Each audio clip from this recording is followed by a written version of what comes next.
Quick Hands Rugby League Podcast, episode 61. Welcome back, everyone. George, Arthur, good to see you, boys. Hey, how are the fellas? There you go. How good is New it? setup here. Hey, Looking we've got great. Yeah, A looks refreshed set. I feel alive again. We've got tables now. We can sort of Tables. lean down and beautiful. Yeah, if With our you're stuff. if you're only hearing us, you've got to check out YouTube because this place is looking awesome. Yeah. Mics we got. The mics look good. Yeah, it's really good. Looking forward to it, mate. 2024. And we wait. started with our first competition match on the weekend, which was the challenge. That was pretty World good. Club. Yeah. World Club the Champion. World Club Championship. So, yeah. How What good did you was that? guys? Let's kick off with the World Club Championship. What did you guys think about it? And I know there was a bit of controversy there. If you watch that game and you still think that it should be held in Australia, watch it again. Yeah. You know what? I got spines when I heard "God Save the Queen." I got my spine was tingling when I heard the "God Save the King." You know what I mean? Did you hear the singing and the cheering and the chanting? Well, that's Okay. And at the end of the game, if you saw the interviews, how much did it mean to the English players? Yeah. It's not the same here. Yeah. It doesn't mean as much in Australia. It doesn't. Okay, now the game. Okay, Penrith a little bit clunky. I got a little bit. I'm concerned a little bit on the is it left hand side or the right hand side where But it's Crichton also was? the Super League is how 2 far weeks in. 2 weeks in. Yeah, so they're 2 weeks in and 2 trials. Yeah. yeah. Penrith obviously aren't. First That's game. right. That's yeah. always First a game. telling factor First as game. well. Look, Penrith did what Penrith do. They tried to strangle them, but Wigan just kept on turning up. Wigan is a good team. Make Yeah. no I I mistake. thought it was a great effort. Wigan from is a them. good And team. how the crowd was really getting into it. Hey, they were really Yeah. Full house. yeah. And like I said, singing, chanting. I mean, we don't get that. To them, they have it as an FA Cup final. It's the same as an Yeah. FA Cup final. They take it seriously. And that's what I mean. It can't be held here. Last year, in terms of spectacle, in terms of atmosphere, it's not the same. Yeah. It's not the same. Exactly. Look, I'll give you my two bob worth up front and then let you guys slug it out. About the controversy that we're talking about. The try right at the end, I couldn't see how he grounded the ball, the Penrith player. I can't see how that could be awarded. And I don't believe that was a double movement. So you think they were good calls? No, I think it was a triple movement. That's the worst call I've seen in years. Are you kidding me? Yeah, it was Like, the terrible. guy could have gone out for a coffee, come back and grounded the ball. Yeah. That was terrible. It That was was. terrible. The one that got me that was controversial was Lee Martin's one-on-one strip. That was a clear one-on-one Yeah, strip. yeah. The guys let go. Yeah, They took it. So- and it was in a really good spot. Like it was under the post. Really, really So bad calls. they Close to the post. haven't got that rule in England, the stripping rule. Oh, really? Yeah, and they play international rules, but the referee just didn't check up on the international rule. Okay. There So you they go. haven't got that rule in England, number one. Number two, the try that Wiggum scored wasn't a try when he slid in. Yeah. And he was like a quarter of a foot away from the line. How the video referee said that was a try. Yeah. It got beyond. Look, there were some dubious calls. How unlucky was Bevan French? That would have been a remarkable try. He was Oh, yeah. offside. He was offside. It was offside. But geez, that bounce. I'll tell you what, Smart. Bevan French, if I was a club manager, a CEO, whatever, I'd be on the phone now. He I'm comes off surprised. contract at the end of this year as well. Yeah. Is he Yeah. off the contract? Off contract at the end of this season. I thought he signed for 4 years. No. No, he's off contract at Field. the end of this Jay season. Field signed for 4 Jay years. Field's there for 2027, Okay, I so think, but so he's- Jay Field and Bevan French should be somewhere in Sydney. Yeah, I am staggered. Well, they were both at Parramatta. If you that get they're down not. there. Well, they should still be there. You know, you want to strike outside back. There you go. Yeah. Either one, Jay Field, or you don't have to go big money and go and get the Wiggum fullback there. You can go and get one of these guys. Look, great spectacle. Love the game. It was uplifting to see the care, the passion, the want, the need that Wiggum had. It's fairy tale stuff. Yeah. Loved it. But you know what? Yes, dubious decisions, but they were the better team on the day. I Yeah. don't think it reflects badly on Penrith at all. I think it's actually good for the game over there. Yeah. Yes, Especially good- seeing the crowd. Good and- for the yeah. game over there, but I'm But convinced. lose the calls. I mean, yeah, we can do better than that. Yeah, I'm convinced that now that it won't be a four-peat. I think Corito is too much of a loss. And Yeah. I honestly believe it's that much of a loss. They were missing Luai as well, but It's a little early, yeah. it was a very physical game, hey. And how many facials did they get? Penrith players, they're very physical. And what's the name? You mean Wigan? Wigan, yeah. They I were said that. smashing. Brutal. I've never seen. I was pointing to Brutal. you. George actually said Brutal. that last week. He Brutal. was talking about how brutal they are. Yeah, how rough they are. They're yeah. very Brutal. in your face, Power and game. every hand was like on their face. And Hardy. I think Fisher Harris and Leota. They didn't do the thing they do. Yeah, I know. It was didn't like, I do think it. it took it by It's- surprise. It you was know, just like it's their I've never first- seen it's those their- guys that quiet. You know, Yeah. what I mean, they usually. I'm waiting. I was waiting waiting for it. for them to do what they do. They Yeah. didn't do it. I'm thinking they're going to take this game and take it by the scruff and ram them, It's but their they didn't do it. It's their Yeah. first competitive hit out Yeah, of the season. they're Like getting that. older too now. Yeah. Two weeks in makes a big difference. Yeah. You know, Do me a favour. Next time Wigan plays Catalans, got to watch. Well, Brutal, I'm brutal. surprised how many teams, apart from Newcastle and Canberra, don't target Super League players because I Yeah. thought a lot of the players in that Wigan team were good. Even the centres. That Especially Marshall guy ran hard. especially Yes. Canberra. Yeah. The weather conditions aren't that different. Exactly, Yeah. exactly. But their centres were good. Marshall was dynamic, I thought, and the Yeah. other guy, great side. Yeah. Manoli sent me a text straight away, and he said, "If we're going to fix up the NRL, he goes, I know how to fix it." What's that? He said, "Let's put all the Penrith games in England. That gives everyone a chance. We might beat them then." Maybe. But Come on, Penrith, they just had them on the back foot. I don't know. The forwards were just smashing them, and they were very physical. And very physical. it was just good to see. But yeah, Penrith, how can you miss through two in a row? Hey, Everyone- Yeah, well, you know, it gives the Poms bragging rights, doesn't it? Wow. Yeah. You know what? I honestly believe right this moment that they are the best. Penrith are the best rugby league team in the world, but they can't beat a Northern You Hemisphere know what? team. Why don't they play them a month into our season and you watch the difference? It will be different. No, it will be different. That's Jerome Luai's last chance ever of playing in a World Club Championship. Yeah, true. You know that. That's true. It's true. Even if they win the grand final, he won't be That's there harsh. next That's year. true. But, well, look, West Tigers that's harsh. might win a might get to a grand final soon. But yeah, but he'll be retiring by then. yeah, He'll be so- retired by but he missed a Boys- really big opportunity. then. Yeah. Well, yeah, he's had three of them. Two. But- They didn't play one of them. Okay, yeah, Yeah, that's it's true. COVID. I think it was the Broncos took out the preseason Challenge Cup. Yeah. well, It was great reserve grade competition it- there. the- They got 100,000. That's What, They've what got was 100. good to see, at least this weekend, was most of the teams went full strength in the Yeah. first half, which was Yeah. good to see. They needed to. I think, the Tigers were a little bit disappointing. A lot of teams were, and you can't read into trials too much. But what concerns me about the Tigers is that they actually have the bye in the first round. yeah. So you played them. they're going to be a week behind everyone else when they do. Didn't Benji play him extended minutes? Yeah, but They still. played long Yeah. minutes, yeah. No, still. And there wasn't too much carnage out of it. Not many too long-term injuries that came out of it, which was good. A couple of suspensions. You guys got Sevo out. Sevo got 3 games for 3 a games. stupid hit. Yeah. Yes, and I think there was last week. There was another guy that got a few weeks for. I Yeah. can't remember which team, but there wasn't too much carnage, which was good. But yeah, I don't know, man. I don't like this point system. I think it's terrible. Like at the end of the day, they're just trying to Yeah, spice I up know, the but trial Since, matches.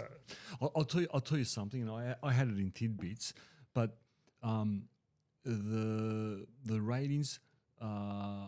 the ratings for the trial matches are more. The worst one are more than the best NRL game last year. what? Everyone's Yeah, hungry yeah. for it. So the trial matches, right, They're rateable. are rating better, okay, than the best NRL game of last year. So Wow. that would be the number one games. People are obviously hungry for it. Yeah. So I- healthy. Hardy, you mentioned something about the point system. You just reminded me of something. Yeah. I want to bring up. We spoke last week about juniors Mm-hmm. not playing for points, not playing for trophies, and all that. And we had a good discussion about yada yada. So I think I've come up with a solution for that Yeah. What's that? to satisfy all parties. Yep. Now we all know as kids and even as adults, you have Division 1, Division 2, Division 3. Oh, yeah, yeah. Right. So starting from under sixes, Division 1 is what I consider to be normal. Competitive points, finals, grand finals, etc. Division 2 onwards, recreational sport. So the kids who want to take it serious can go for the Division 1 spots and Yeah. compete for those places, and everyone else can do what we're doing. Okay. I, Yeah, that's a I great like idea. it. Yeah.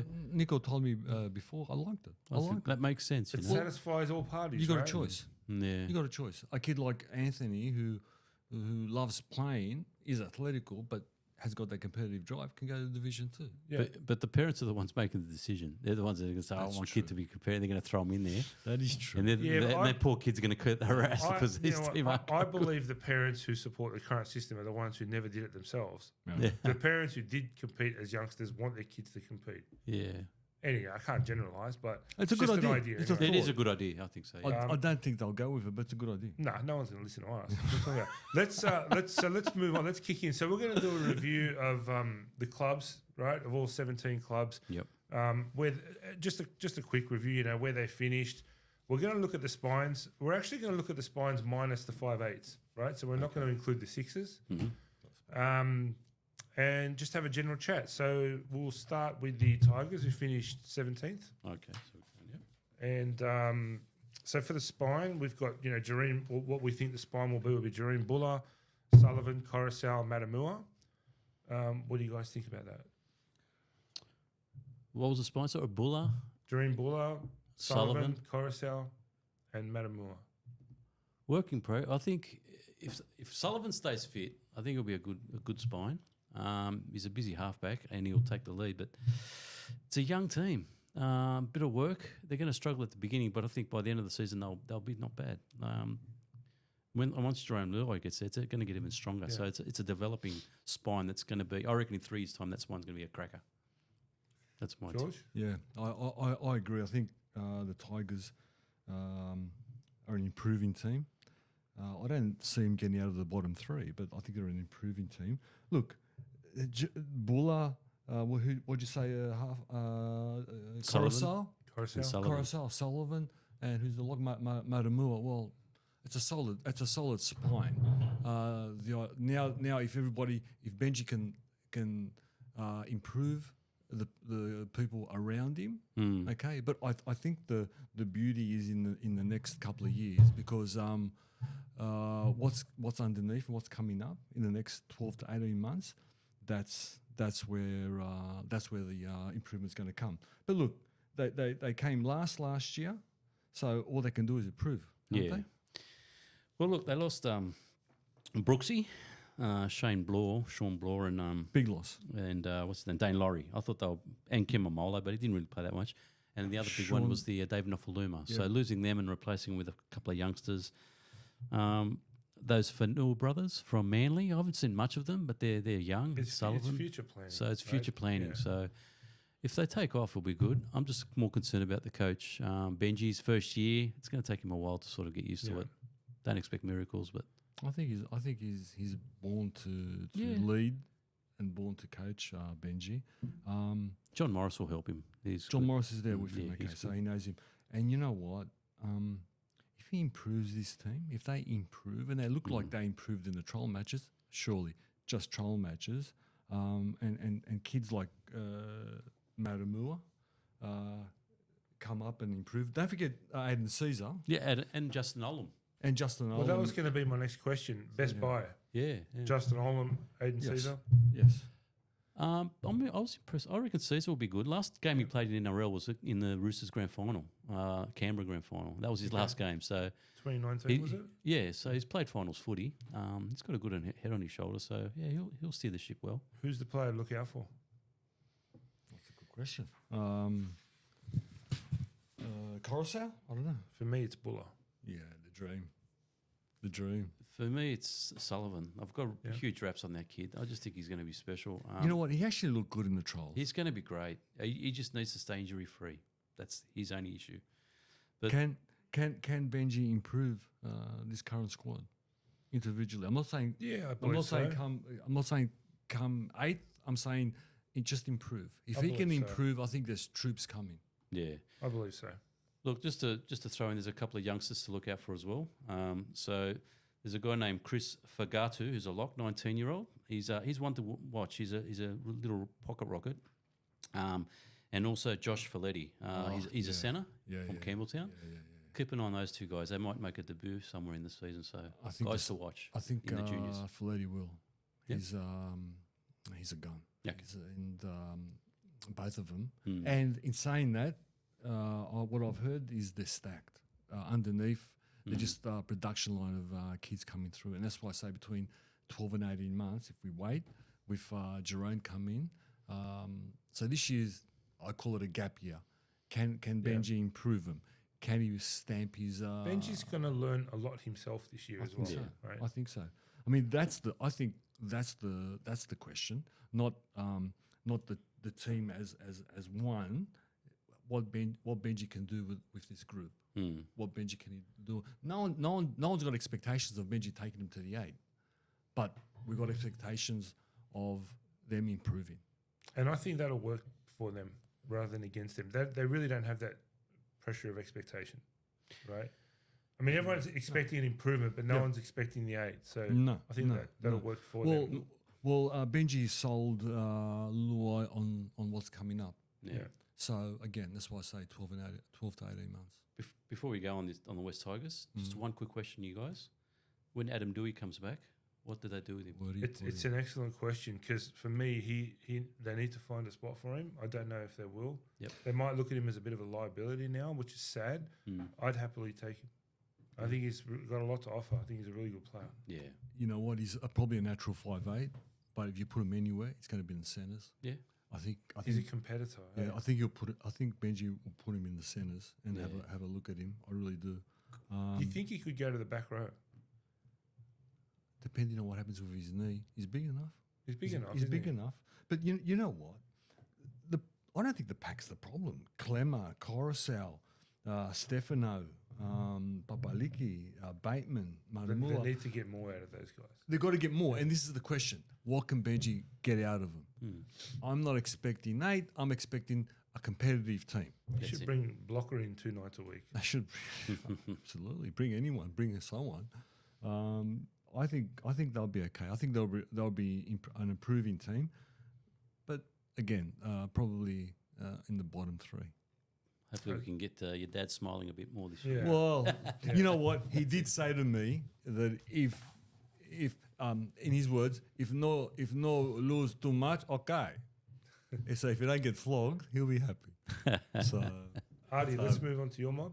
The Dragons. They finished 16th.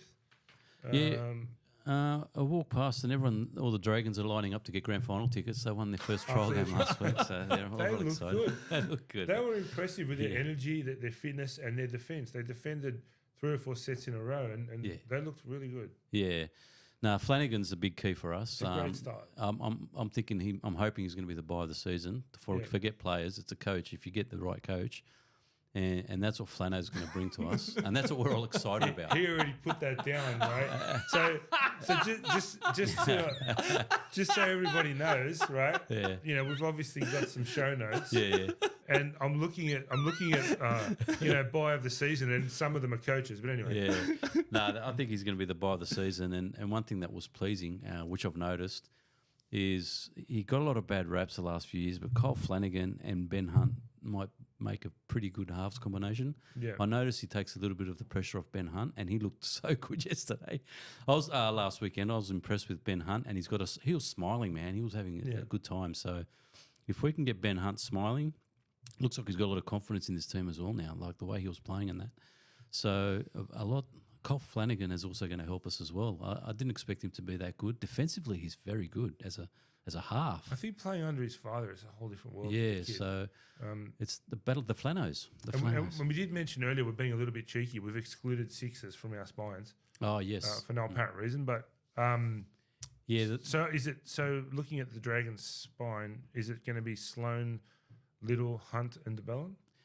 That's what I'm assuming. By the way, we're including locks as well, right? Yeah, and DeBellin, fantastic. Yeah. But the one thing that I'm really worried about is depth. If Jacob Little gets injured, I think he was superb as well. Flanagan's a handy backup. Very good player, but who? Flano. Yeah. But we've got him at 5, 6, and 7. So we've got the 2 best hookers, but they're playing. The origin hooker's not a bad backup. Yeah, I know. But who are we going to put at half? So we haven't got much depth in the spine. We haven't got much depth in the spine. That's our problem. I mean, and you will be tested, right? Because, exactly. So, George, who's the best buyer? Sorry, mate, I took him from you. Flano, the coach. Did you want to comment on the spine? The spine, the team, the best buy, definitely 100% what I've seen in the trial matches is the coach, Flanagan. You know what, to put Smile some kids' faces is a revolution. Because the last 3-4 years there's been no smile. And there's been negative attitudes. An improving team, a bit like the Tigers. The best is yet to come because experts can't be wrong. Nico, they're so stacked underneath. They are so stacked more than Penrith. So let me ask you, who's under the most pressure at the Dragons this season? Sloan, the fullback, yeah, absolutely. He's Sloan. under a lot of pressure. He's a young kid. He's had a couple of years now, and he's had a few deficiencies. He looked good the other night. He looked okay. There was, but he's going to be under a lot of pressure. I really hope Zach's it goes ready. well. Zach's ready. And to Zach's go. ready. Yeah, Zach's ready to go Fullback. Yeah. Yeah. Which I'm surprised he's put him on the wing. I'm flabbergasted he's Yeah. put him on the wing. I don't understand. He might pull a fast one. Zach might start at fullback yeah. Look, in round one. yeah. Look, a lot of people, I know the media's on it and saying, oh, Zach's playing wing and they're trying to destabilise the poor guy. But I think Flano's got him playing wing because he's going to be playing him in wing, fullback, centre. And all he's doing is just to develop this kid so he can learn all the roles and become a better player. And he's going to be sensational. Gee, he's a good goal kicker too, isn't he? He's a very good goal kicker. But, yeah, he's the guy that I'm looking forward to watching the most, Lomax. But one guy I wanted to point out, we bought a guy from Melbourne called Eisenhuth. He has been sensational. Yeah. Like he's been very underrated everywhere for a few years. Yeah, he's played like 36 games or something in his whole career. Paul Gallen's cousin. He's a very good player. Is he? He's impressing a lot of Dragons. I'm in the forums and they're all talking about how much effort this guy puts. He's a good he's a workhorse. He's a workhorse. Yeah. Very underrated, actually. Sewer. And Jaden Sewell's been. Jaden Sewell, he looked on good. the edge, on the good. edges. Yeah. You know what? Again, exactly like the Tigers, an improving year, an improving team. Let's see what Flano can get out of them. The difference is we don't know how much Benji can get out of him because we haven't seen it. We haven't got a track record. Hasn't got a track record. But Flano has got a track record. Yeah. And I'm pretty sure I know how much he's going to get out of this team. And I can guarantee you, Flano does not get spoons. Well, the two things that I saw, that everybody saw the other night, this early on in the piece, is fitness and attitude. And they're two things, and he's been working hard. You saw it. Right there. Especially that early defence, the first 15, 20 minutes. My player to look out for is Zach Lomax. Yeah. I think he's going to have a big year. Yeah, absolutely. I'm looking forward to seeing a lot of Zach. What do you think, George? Who, Lomax? Yeah, player to look out for. Absolutely. He's the best. I think he's the best player on the team. Not only that, again, I'm surprised on the wing, but who knows what Flano's got in store for him. Flano will play Origin. Yeah. Or close to Origin this year. I really believe that. Artie, you're taking our Pathways Gould role. Yeah. Tell us about any youngsters that we can look out for. Sure, there's a couple of good youngsters, and they look exactly alike. The Couchman brothers. Are they twins? Are they twins? Yeah, they're twins. Yeah. Did they play? They played a little bit last year. I think they played Toby. I think one of Toby. But Yeah. I think he played more games. Toby, yeah. But over the weekend, did they play? They, I think one of them was definitely. Yeah, I think they were both on. One's a front. You can't tell. No. Nico, one's a front roll, the other one's a back roller. The front roller, Toby, Yeah. has got the early pathways into the team, but both of them exactly Fantastic, the same. yeah. One's more of an attacking the front roll, more of an attacking player. The other one's more of a defensive player. But these two, long term, will be Origin players. That's how good they are. Are they only 19 or 20? 19 or 20, yeah. So they've got. They are very, very, very good. I saw them live when we went and saw Parramatta against St George, and I could tell that he was 12 months away, or let's say 10 NRL games away, more likely to be a regular. Then about 12 months before he's a superstar, this kid will be eventually, both of them, but Toby will be a superstar. Yeah. Let's switch over to your mob, the Bulldogs. Doggies. Doggies finished 15th. What do we got on him? With the spine, we're looking at Blake Taff at fullback, Reid Marnie, Toby Sexton, Josh Curran. It looks like Drew Hutchinson is going to start at 7. At least that's what he's done in the trials. What do you think? Okay. Obviously, we've seen in front of us the last 2 games an improving year for him. Okay. I'm going to suggest that it's all or nothing. That they should make the 8. That's my take on it. Call. That's my that's what everybody says. That's what Gus said. That's what. Yeah, I just think it's a bit big. I'm sticking to it. That's and deservedly so when you look at the squad and the coach and everything. And Artie will turn to you in a sec, but that's the pressure I was referring to. The Tigers don't have. Yep. Whereas the Bulldogs do have. Well, wait a minute. We've got the best centre in the game, Stephen Crichton, arguably the best centre in the 100%. game. Okay, one of the best wingers in the game at Cup, arguably. Okay, Bronson Cherry, which I actually believe mid-year will probably regain his top form. He looks the part. Okay, Connor Tracy, solid first grader, if not a good first grader. Okay, Jaber Carraz, look. A future. Hasn't played any preseason games. Either. Hasn't because he's injured at the moment. But he's probably a future Origin player, I think. And then we got Matt Burton. Everybody's written about him. We all know he's good. We're just waiting for him to. He really see he's good. He should be partnering Crichton in the centres. He should be. I agree there too. Yeah. But then they won't do that. Now the argument is Sexton or Hutchison. I say Sexton. I saw Hutchison. I mean, I've got Sexton written down here. I've just seen that he's played Drew Hutchison in both trial games. Yeah, in the second half, Sexton comes on. Looking at them both, I like Sexton. I think Sexton's a better fit for the team. Drew's more experienced. What concerns me, and I mentioned this last week, is and it's not just you guys, it's anyone 2 weeks out from the season, don't know who your halfback's going to be. Like that should have been cemented in stone already. Yeah. You know? It's good that you have options. Don't get me got wrong. options, yeah. What do you guys think about Stephen Crichton being named club captain before he even pulled the jersey on, and Burton and Reid Marnie being relieved of their duties? Masterstroke. He. You know what? Not only he's a good player, he's a leader. Yeah. You can tell his presence when he walks into a room. Big responsibility, though. It is at 23. Yeah. We forget he's 23. Because he hasn't done it before. Okay, he hasn't, but I think he's a natural. All the reports I've heard, all the interviews I've heard, Taff, or the one who speaks about Stephen, or Crit as they call him, their face turns jelly, like love, okay, and they say, we didn't realise the knowledge he's got. He's a winner. Yeah, he's a winner. Okay. He's come from the best system in the game. Can I had this for tidbits, but let me tell you about Stephen Crichton. Okay, he's only played 99 games, and as we know, he's been in 4 grand finals, won 3. Okay, he's 23 years old. Okay, he's got an 84 success ratio in winning. Wow. I think that's going to drop down a lot in the next year or two. Okay. His average meters is 120 meters a game. Yeah. Okay. But regardless of all these stats, and I want to emphasize his age, he's 23 years old. He's won 3 comps. He's been in 4. Beside all this, his presence on the field, and look, can you after last year's performance in the Origin, can you replace him? No way. Yeah. No way. Apparently, when he got the captaincy, he gave Fatala Marino a call to see what it's like being captain of Bulldogs. Just get some tips. Actually, no, I think it's a good move. The problem, but do you think it's going to do any like Reid Marnie? Do you think it might rub them a little bit? Like, do you reckon it might cause anything with them? Look, of course it will. They're big enough to handle it, right? Yeah, Your first graders, but when you're given your first captaincy role and then it's taken off you 12 months later, that's not going to sit well. But it will also allow Burton and Marnie to focus on their game.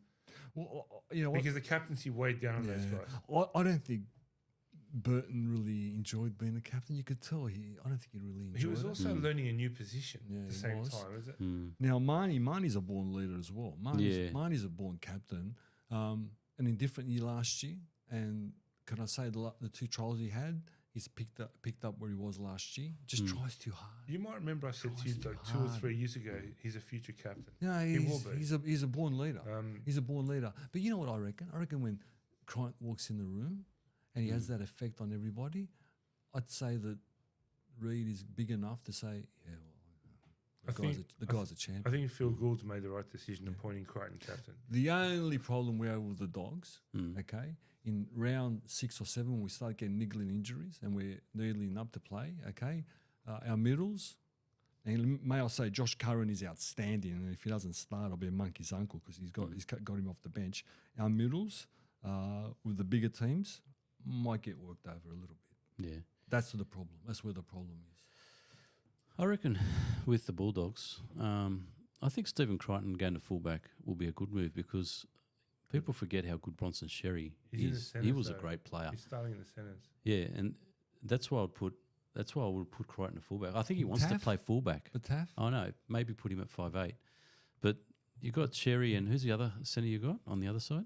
Carras, isn't it? Or is he on the wing? No. They're saying Tracy. Connor Tracy, that's it. They're That's what I was saying thinking of. Connor Tracy. So if they get fit, you've got two pretty good centres. Like just if you want to try the experiment of putting him at fullback, you don't lose too much because they're good players. I can't believe I cracked a joke and you both missed it. What? When I said when Phil Gould appointed Steve Crichton as captain. Yeah, of course he did. And we all know he did. We all know he did. Who's under pressure there, George? I don't know what I read, but Everyone. Everyone, absolutely, everyone. Because look, Phil Gould's been talking it up. They're going to make that this year. Yeah, He's done his 2 years. The last year was the hard year, the learning for the coach as well. He's got his men, 12 new players in the team. Yeah. Turned the whole roster over. How he did that in a year, I have no idea. No one else can do it. Okay, Yeah. so he's turned the roster over, got his men. Hey, they're all solid. All the players he bought are all solid first graders. Yeah. They're all solid. No. Who's the maybe best buy out if- of all those? Oh, Crichton. Yeah, sorry. He really does have a long-term plan because I listened to his Youngsters are coming up. I listened to his podcast Yeah. and he reiterated how the only way we're going to have success at this club is by developing our own juniors. Yes. And I know He's doing that. I know the big criticism about everyone saying, well, he's buying the whole squad. He's doing that in the short term. He's developing what's coming underneath. Yeah. We're in the first game, in the first trial match, when he put all last year's Reggie's team on. Okay, they're good. They're good. Yeah. They're good. But look, I don't think we got the numbers of Illawarra or St George. I don't think we've got the numbers of Penrith, but I think what we've got is quality Yeah. underneath. I don't know. But I'm going to stick until we can't mathematically make it. We're going to make the 8. Who's the player That's to the look out idea. for? Oh, Stephen Critter. Yeah. Marty? Yeah. I'll go someone different just to. I've got a lot of time for Bronson Sherry. I really hope this guy Yeah, he's going to come plays good. well. He's a good buy. He out of nowhere. Like I would have been happy to get him. Blake Taff. They've bought too many. Josh so Curran? Josh Curran. Yeah. You know, when he came on, I knew he was good. But when he came on, he changed the whole complexion of that game. Yeah. Now, it's a trial match. Who are you talking about, Cherry? Curran, sorry. Curran, yep. Josh Curran. And we're short in middles. Yeah, So yeah. I don't know what he wants to do. I don't know if he wants to put him in as 14, to change the game, or I don't know if he wants to start him. I would start him, but I've got to admit, he's a good one. He's a good buy. Yeah. It's a good buy. He's a good buy. Yeah. Artie, which youngsters are we looking out for? The youngster you've got to look out for is Sam Hughes. I've heard a lot about him. He's not related to the rest of the Hughes. No. Yeah, that's a good question. No, he's not. Graham Hughes, is he related? Is he part of that family tree? No, he's not. He's a. That could be some good DNA there, George. Maybe, but unfortunately, it's not. He's a very, very man mountain back rower. He had a trial match. He's been in the system for about 3 years, but every pre-season he keeps on getting injured, Nicola. Yeah. This year he had a good off season and not injured, and he looks a real prospect. He's still young. I think he only cracked 20 now. Yeah. Big, fast, powerful. Got all the ingredients. Yeah. Can I say that Kikau, I've seen him in the trials, and this might change, but he doesn't he fitted into a Penrith system really well. Okay, he's struggling. He only played 9 or 10 games last season. Yeah, no, Yeah, he not didn't about play last year. What I saw this year, he's struggling to fit into a system. Now, of course, I'm hoping it improves because apparently we've got one of the best coaches in the. Is he league. on the same side of the field as Crichton? No, it's the other side. okay. It's the other side. So I think plays predominantly Interesting left. to see how that one plays Crichton out. plays right. Let's move on to the Gold Coast Titans, who finished 14th last season, and with the spine looking at Jaden Campbell, Sam Verrills, Tanner Boyd, and Big Tino. Just reiterating that we've replaced the 6 with the 13 when we're talking about the spine, just to mix things up a bit. Yep. Thoughts? Desi. We talked about Flano before. Now we're going to talk about Desi coming into the Titans. The mad scientist. Titans have always had quality. They've always had good players. Yep. I think Desi's got a good opportunity here to really do something with his team. So I'm expecting big things from them. I think they might be a top 8 contender for sure if Desi gets their head right. I reckon they're stacked everywhere. They've got a lot of good juniors and everything. So, yeah, I'm expecting Des Hasler to really improve the Titans. They didn't really lose many in the off-season, and they gained a couple. So they gained a Brisbane forward, Palasai, I think his name is. So, yeah, tipping good things. Nicola, they've been star-studded for years. We just haven't seen the best of. Let's not forget Kieran Foran. Yeah, he's there because and his relationship with Desi goes back for 10 years plus. Yeah.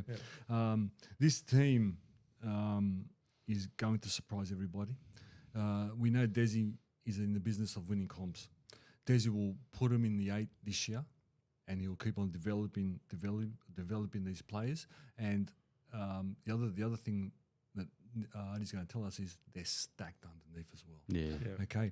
But when you think that he's moved Tino to lock, and that's what they're saying, that's the words coming out. He's moved Tino to lock. Sam Verrills was one of the best hookers last year. Imagine when Desi gets his hands on him. I'll tell you something that that Brimson said. He just sprays him at training all off season. Okay, he goes, we love him, but when we go to training, we're all petrified. No one wants to get sprayed. And you know who gets sprayed the most? Tino. Yeah. Tino apparently gets sprayed left, right, and centre. He goes, David Fafita, sprayed left, right, and centre. He's going to make better players out of them. He's going to make them hard-nosed. Yeah. I'm telling you now, give him a month, and they might be the best performing Queensland team in the comp. That's a big call when you think about the Broncos. Well, and Cowboys. Well, wait a minute. If you had a choice of a coach, okay, Kevin Walters, okay, Peyton, and you want a ring, okay, or Desi, who would you go? Because I know who I'd go. Because I know one of them's got rings and the other 2 haven't. It has been over a decade. Okay, he's got 2. By the way, he's got 3. Desi's got 2. I didn't get one at Canberra. When was the last one he won? Actually, he made 2 grand finals and grand finals. Manly in 2011, he made 2 grand finals at the Bulldogs, but they lost both. Yeah, and nothing since then. Hey, no. Okay, no. But he always gets into the dance. He gets into the finals. Always get you into the 8. So that's always get you into the 8. Is he the Titans' buy of the season? Yeah, I think so. Yeah, absolutely. I think so. And who's the player under the most pressure there? Player under the most pressure. I'm a bit worried about AJ Brimson because he's playing in the centres, but I see him wasted. I think he should be part of the spine, either fullback or 5'8". But you got you got 4 in there. But you got at fullback. You got what's his name? Preston, not Preston. Jaden Campbell. Yeah, you have. I know. He's special. He'll be fit for round 1 as well. He'll be special. He's special. I like AJ Brimson. I think he's a fantastic player, but I don't know. Maybe he might. Let's see what Desi does. Yeah, let's see what Desi does. I think for me, it's David Fafita. Yeah, David Fafita. No, Fafita, yeah. And the reason being is you hear rumblings that he wants to go to Canberra, this and that. Now, Desi will stop that. He'll sort that out. Oh, yeah, for sure. But, yeah, I agree with you, Nicola. And you know what the first thing Desi done when he went to the Titans? He built a dojo so they can wrestle. He built They've all got a building where they do wrestling. Oh, God. The Bulldogs have one too, you know. Yeah, well, everybody's got one. Everybody's got one. Yeah. And can I go back to the Super League? Wigham doesn't really wrestle, but against Penrith, they wrestled their little hearts off. Yeah, I saw a lot of that. And not only that, Wigham's a bit different because they play very NRL-ish, but they move the ball a lot in Super League. It's a different game. It takes a while to sort of get into Super League, but when you get into it, you get to enjoy it and love it. Okay, but they went direct. Yeah, they really changed it up in 1 week because I watched them last week. Yeah, okay, and they didn't play like that. It was very physical. They play physical all the time. Yeah. But anyway, That's So you build a dojo so they can wrestle. They can wrestle. Up on the Gold Coast, Artie, who's coming out of the factory? Look, they've got a stack of juniors going through. They're very stacked. stacked, But the guy to look out for is Keanu Keeney, our fullback. The fullback, yeah. Now, Jaden Campbell's, I think, out for the first couple of weeks, so you'll get to see him in round I one. thought he was which will gonna be Is he I back thought in? he Yeah, was he gonna be might be fit. in. Oh, he might be He in. might be in. Yeah. Maybe I he thought won't it was a be. bit of an I oogie. thought, yeah. Okay. Well, this is the guy to look out for, Keanu Keeney. Yeah. Apparently, he's really good, and he plays at fullback. So, Yeah. he's No, interesting. and I know a little bit about him as well. And if Campbell's down, you're not missing anything. Yeah. You're not losing anything. The only thing you're missing is a bit of experience. But he's good. He's very good. Probably the surprise packet of the season were the Dolphins last year. Mm-hmm. They finished 13th. Looking at the spine, Hammer, Jeremy Marshall King, O'Sullivan, and Tom Gilbert. O'Sullivan had a poor start to the season with an injury last year, but we all know how good he is. I think What do you guys think about that? I think he had an injury at training. Really? I think so. Last No, that was couple wasn't of that days Tom ago. Gilbert? Was that Gilbert? Oh, I think That it was was- Gilbert, yeah. and he's a fantastic player. He could be out for long term. As Yeah, well. he's another one that could be out long it's a term. big loss. But big how loss. good is their two new recruits, Farmworth and what's his name? Flegler? Flegler. They Flegler, picked yeah. up two absolutely brilliant players, which is why I reckon Brisbane might struggle because they Jake lost those Averillo two as games. well. I was going to say, you And missed Jake you one. Averillo. Yeah, missed you Jake one. And Jake Averillo. Averillo. So their recruitment has been top notch. Yeah. And So- what do you expect with Bennett, hey? They got what they needed, Hmm. a strike centre, Yep. which they didn't have. They had Yep. a solid centre, but they didn't have a strike centre. I think we're all sleeping on the young Jacob Averillo. We're all sleeping on Yeah, him. yeah, for He's sure. quality. Yep. He just didn't get the support of Bulldogs, and I think a lot of Bulldogs will be halfway for the year will be chewing our arms off. We didn't have him, this pack and Jeremy Marshall King, the best is yet to come with him, and I think they might sneak into the 8. Honestly, I honestly believe they might sneak What do you into think, the 8. Adam?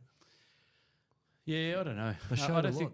I think they're a young team. They haven't got that much depth, so and they're going to have a lot of young kids playing. So it's going to be hit and miss for them. They'll either go good or they'll go How about the Hammer? bottom. Who's under the The most Hammer's pressure? going to be good. The Hammer and how about Osaka? Yeah. I mean, they're stacked. Yeah, they are. They're so Who's good. who's under the pump there the most? Is Milford still there? I was thinking about him. You know?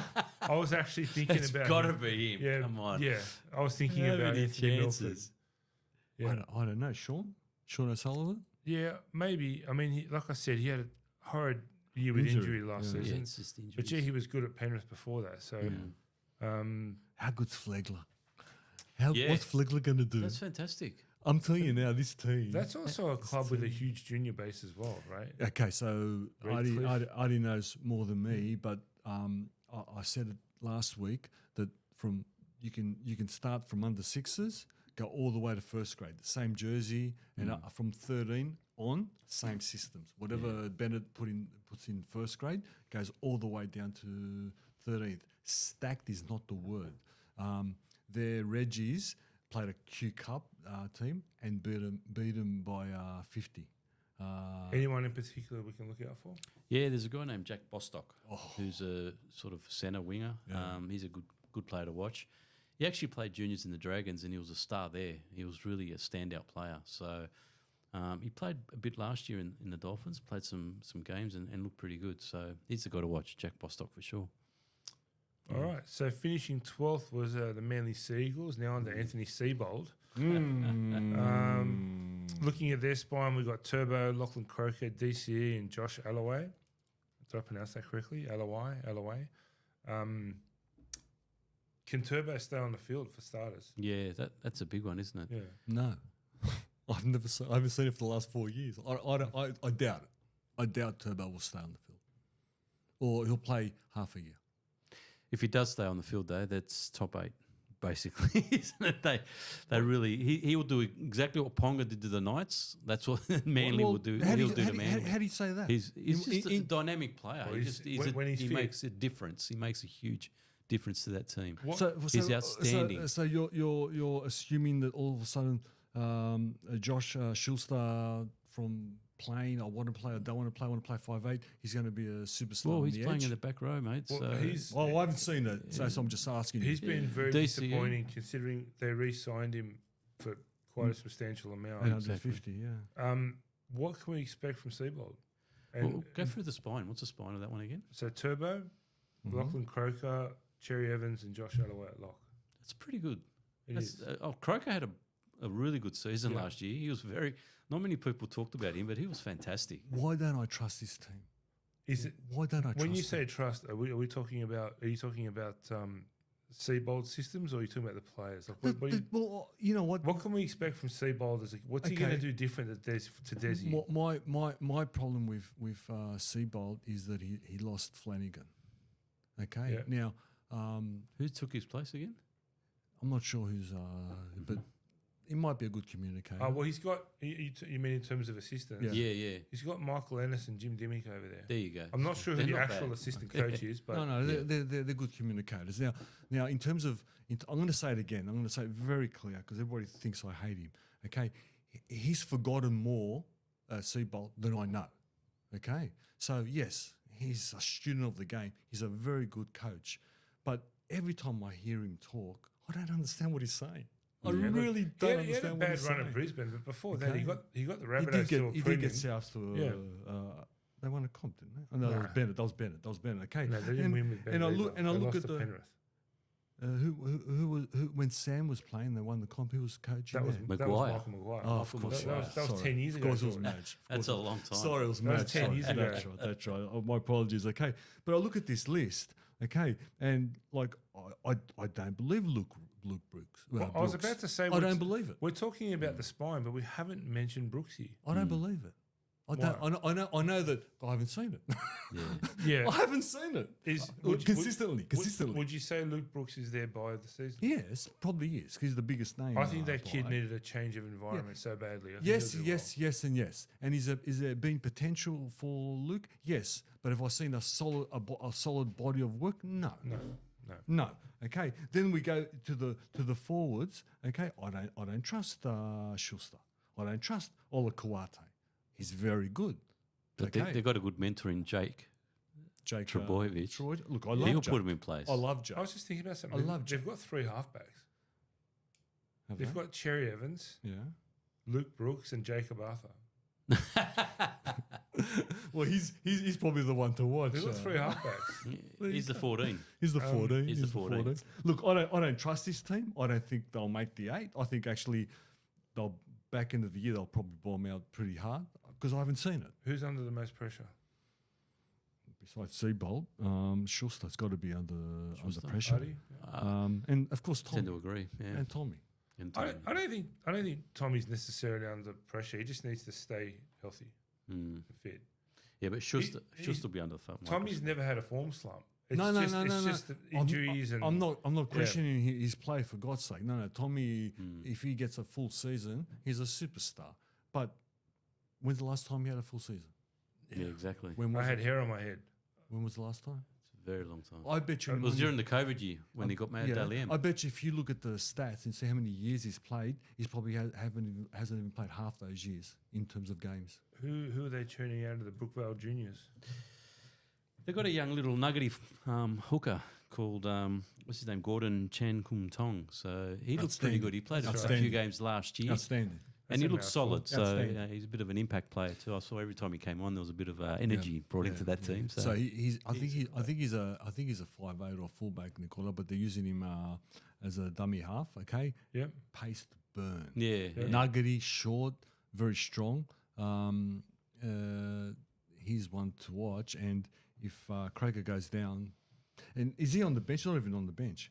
No, he's not on the bench. So look, I've got Good backup. I've got hopes for him. And can I just mention Ben Trebojevic? I think he's going to be on the bench this year. Oh, Ben Trebojevic, And, yeah, I forgot about him. He's Recently resigned too. Yeah.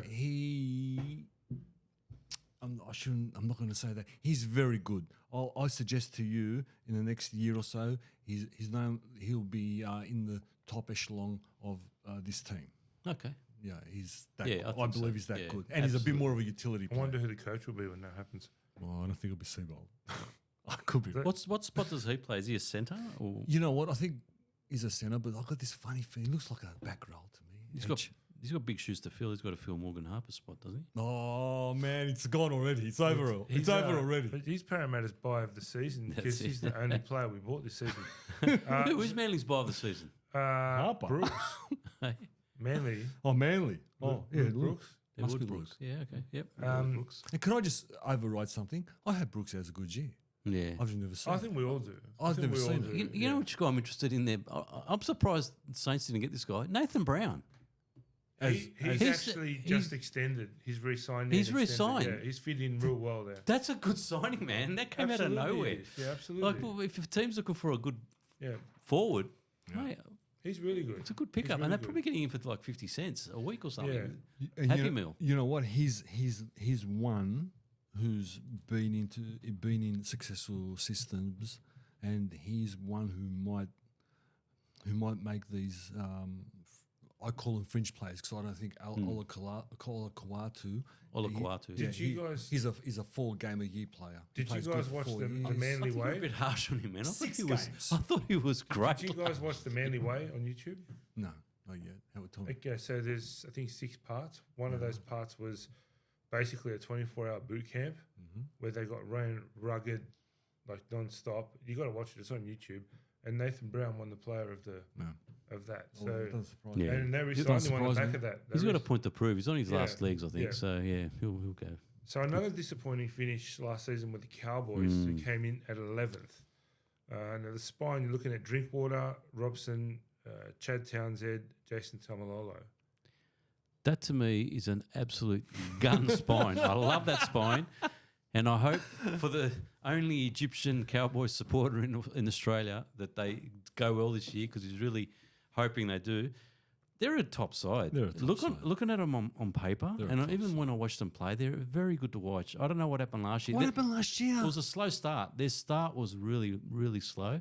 Hangover maybe from the year before. Happened to a lot of teams last year. Yeah. The World Cup but I think- cut the pre-season short. Yeah, but I think they'll go okay, man. I'm putting them in the top 8 for sure this year. They've got to be in there. With a team like that, you can't When not. you think about, Souths, Eels, Cowboys, Manly, all missing the 8, Yeah. Wow. most of those teams are expected to be there. Wow. With the Cowboys, who would you say is their best buy of the season? Best buy. I can't even remember if they got any buys actually. Jake Clifford. Jake Oh, Clifford. Jake Clifford. I think, unfortunately, the Chad days are numbered. Jake's waiting in the aisles there to take the number 7 jersey, Nicola. He didn't want to leave. He's a Queensland boy. He's a North Cowboy. Queensland boy. Yeah. He went to England. He went very well in England too, in Hull FC. He's come back, and I'll tell you now, I'm not sure if he's going to start. I'm not sure if he's going to be on the bench. I'm not sure if he's going to be in the Reggies. But if the Chad form dips, he's straight in. He's straight in. I'll tell you now. He's Who's the very player good. to look out for Player to look out for this season? in the juniors. More in general? first grade, yeah. Drinkwater was outstanding for a weak team. He was pretty good, probably one of his best seasons. So Yep. I think a lot rides on him. But I'm interested in the back rowers of Nanai, Oh. Cotter, Oh. and who's the other guy they got? Lukey, I think his name is. I Lukey. think those 3. If they fire, mate, Cowboys won't lose many. What do you They're think, George? dynamic. Yeah, I think Drinky, because last year when they had that run, Drinky just went off his rocker. He was playing so well. He was probably the best fullback in the game. If Drinky starts doing what he does and his team fires, they got the pack. My godfather. Let's not forget Val Holmes. If he gets some of his top form. Yeah, you mentioned it. Cotter, Stars. Robinson, Nanai, Tomalolo. Star-studded team, yeah. What's that? Luciano's gone now. Yeah. And who gets his spot? They got the young fella, Finufukuaki, who I was going to put as my junior to watch. He's a dynamic player. He's a back rower. How about Lukey? Lukey, yep. Lukey, He'll get there another as one? well. He was injured last year, a lot of the year, Yeah. unfortunately, but he's McLean? very, very good player. Jordan McLean re-signed, so he's another good player. But So they're stacked. They've got a top side. stacked. Would anyone stacked. They'd walk into any team. Like, any of those players were gone, they'd just walk in. They are stacked. They're top 8. based on that, would anyone agree that Todd Payton's under a bit of pressure this year. Yes. Possibly, yeah, Yes. for sure. If they don't make the 8, yes. Absolutely, if they don't make the 8. He's lost his assistant, Who? Dean Young, Oh, that's who was right. doing a lot of the Where's he defence. He's gone to St George. Oh, And that's why the defence is so good. So, Yeah. so That's- there's that's a a bit of I changes. wasn't aware of that, and that's a good pairing for Dean Young. But That's guess where he who- Yeah, belongs. it is. But he got James Maloney instead. So Is Maloney up there? James Maloney is now his assistant. So it's going to be a different Cowboys outfit, I Yeah. think. So, but he'll be under a bit They'll of be pressure. spending half of the week at the pub. That's it. No, this team will be a top 8 team, Nicola. They should are be. stacked out of. They're Yeah. stacked underneath, and this run-on team, the first 17. Oh, what can I say? We just said all the names. If they find some top form, You know, my Godfather. Moving into my mob, the Eels, who finished 10th, right? Oh, And we look at this. So we had the Eels and the Cowboys finish 10th and 11th, and the previous season they were in a prelim together. Wow, yeah. Just think about that.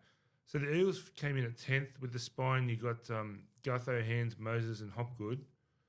I don't think he's going to start with Hands. I think he's going to start with Lussick. Yeah, I'm pretty sure he's going to start with Lussick. I didn't want to put that in. I think it should be Hands, but I think he favours Lussick, and that's why he should lose his job right there because he's a bad judge of hookers as well. Artie? With Parramatta, they've only signed 2 players, Morgan Harper and this guy called Kalima Tuolagi, and they've lost a bit of experience. So it's going to be tough. Hopefully they've got a lot of juniors coming through. They haven't. They haven't? They haven't. I look, I scowl. You know what? They've got a lot. They've always got good juniors.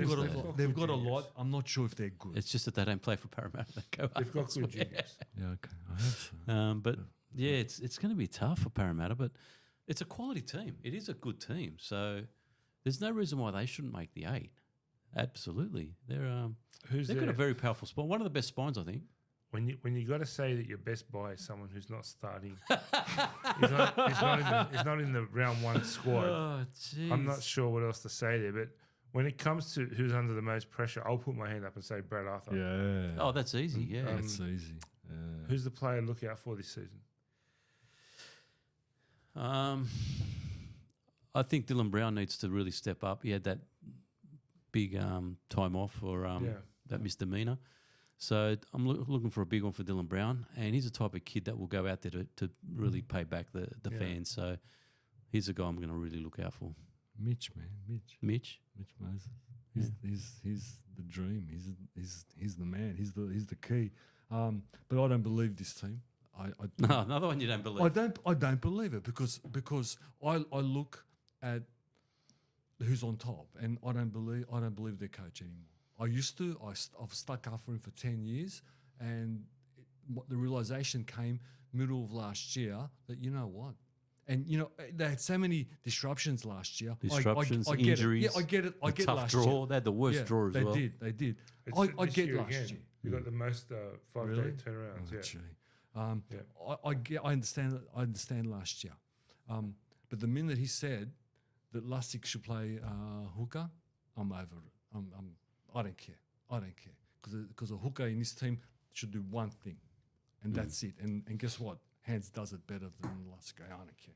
Okay. And then on top of that, he said that he wants an 80-minute hooker. Well, you had one, Reed Marnie. Well, he had. Let's forget that. Let's forget that. Let's forget that. Let's forget that. Please. Arthur George says we've got no one. Please tell me there's a youngster to look out for. There is a youngster to look out for, absolutely, and his name is Blaze Talagi. Yeah, he's good. He's a 5'8". He's a 5'8". okay, yep. So you got even though you've got 2 quality halves, you've got a good backup there. He can play centre. He's very good. He's a very good player to He's look out very for. good. So He's actually a lot of teams, especially the Canberra's after him as well. So he's very good. He's You're thinking of Ethan Sanders. No, Ethan might not go another couple of rounds, but they want him as well. He's very good. yeah, He's very good. Name like Blaze, you've got to be good. Yeah. Let's not forget something he We've has. got Blaze and Hayes. Hayes Dunster. Someone who Brad has improved is Bryce Cartwright. Yes. So he's one to look for. Okay, let's not forget Hofgood. Last year, this time we didn't know him. Yeah, Jermaine Hopgood. And he's on the fringes of Origin, if you ask me. He was in the extended squad last There you year. go. There you go. So look, He's been very good from Penrith. Yeah. on paper, in general, okay, you'd say that they are a top 8 team, okay? I think they're not. I think they'll just miss out. I would argue, I'm with you, but I would argue that anything below top 6 is a failure for that team on paper. Yes. But I'm with you. I think they'll struggle to make the 8. I think they'll struggle because of the draw, because of everything, okay? And I think after 10 years, there's not many coaches who can coach a team for 10 years. We know the ones. Yeah. We know the 2. There's only 2, or maybe 3 with the Roosters coach. You know what I mean? Yeah. Not many But coaches can do that. You know what? Teams that don't buy many players, it doesn't necessarily mean it's a No, bad no, thing. no, I think it's a no. good thing, actually. That means he's got a lot of good cattle underneath. And he's hope been so. working with these guys for the last how many years? So maybe this is the year they're going to He's explode. got his youngest son in the top 30 now as well, there you a go. hooker. I saw him, I've seen him. So this is the year for Para, I think. Now, the next one I'm going to personally enjoy because I sat here this time last year and argued with both of you about Souths, Yep. right? They came in at 9th. They missed the 8, which was unthinkable considering they were leading the competition after 10 rounds. Obviously, Latrell missed a lot of the season. But with the spine, you're looking at Mitchell, Cook, Elias, Cam Murray. Oh, my God. How good And is that? and that's, considering Jack White will be in the centres, I mean, they've got a very strong lineup. Mm-hmm. What are your thoughts?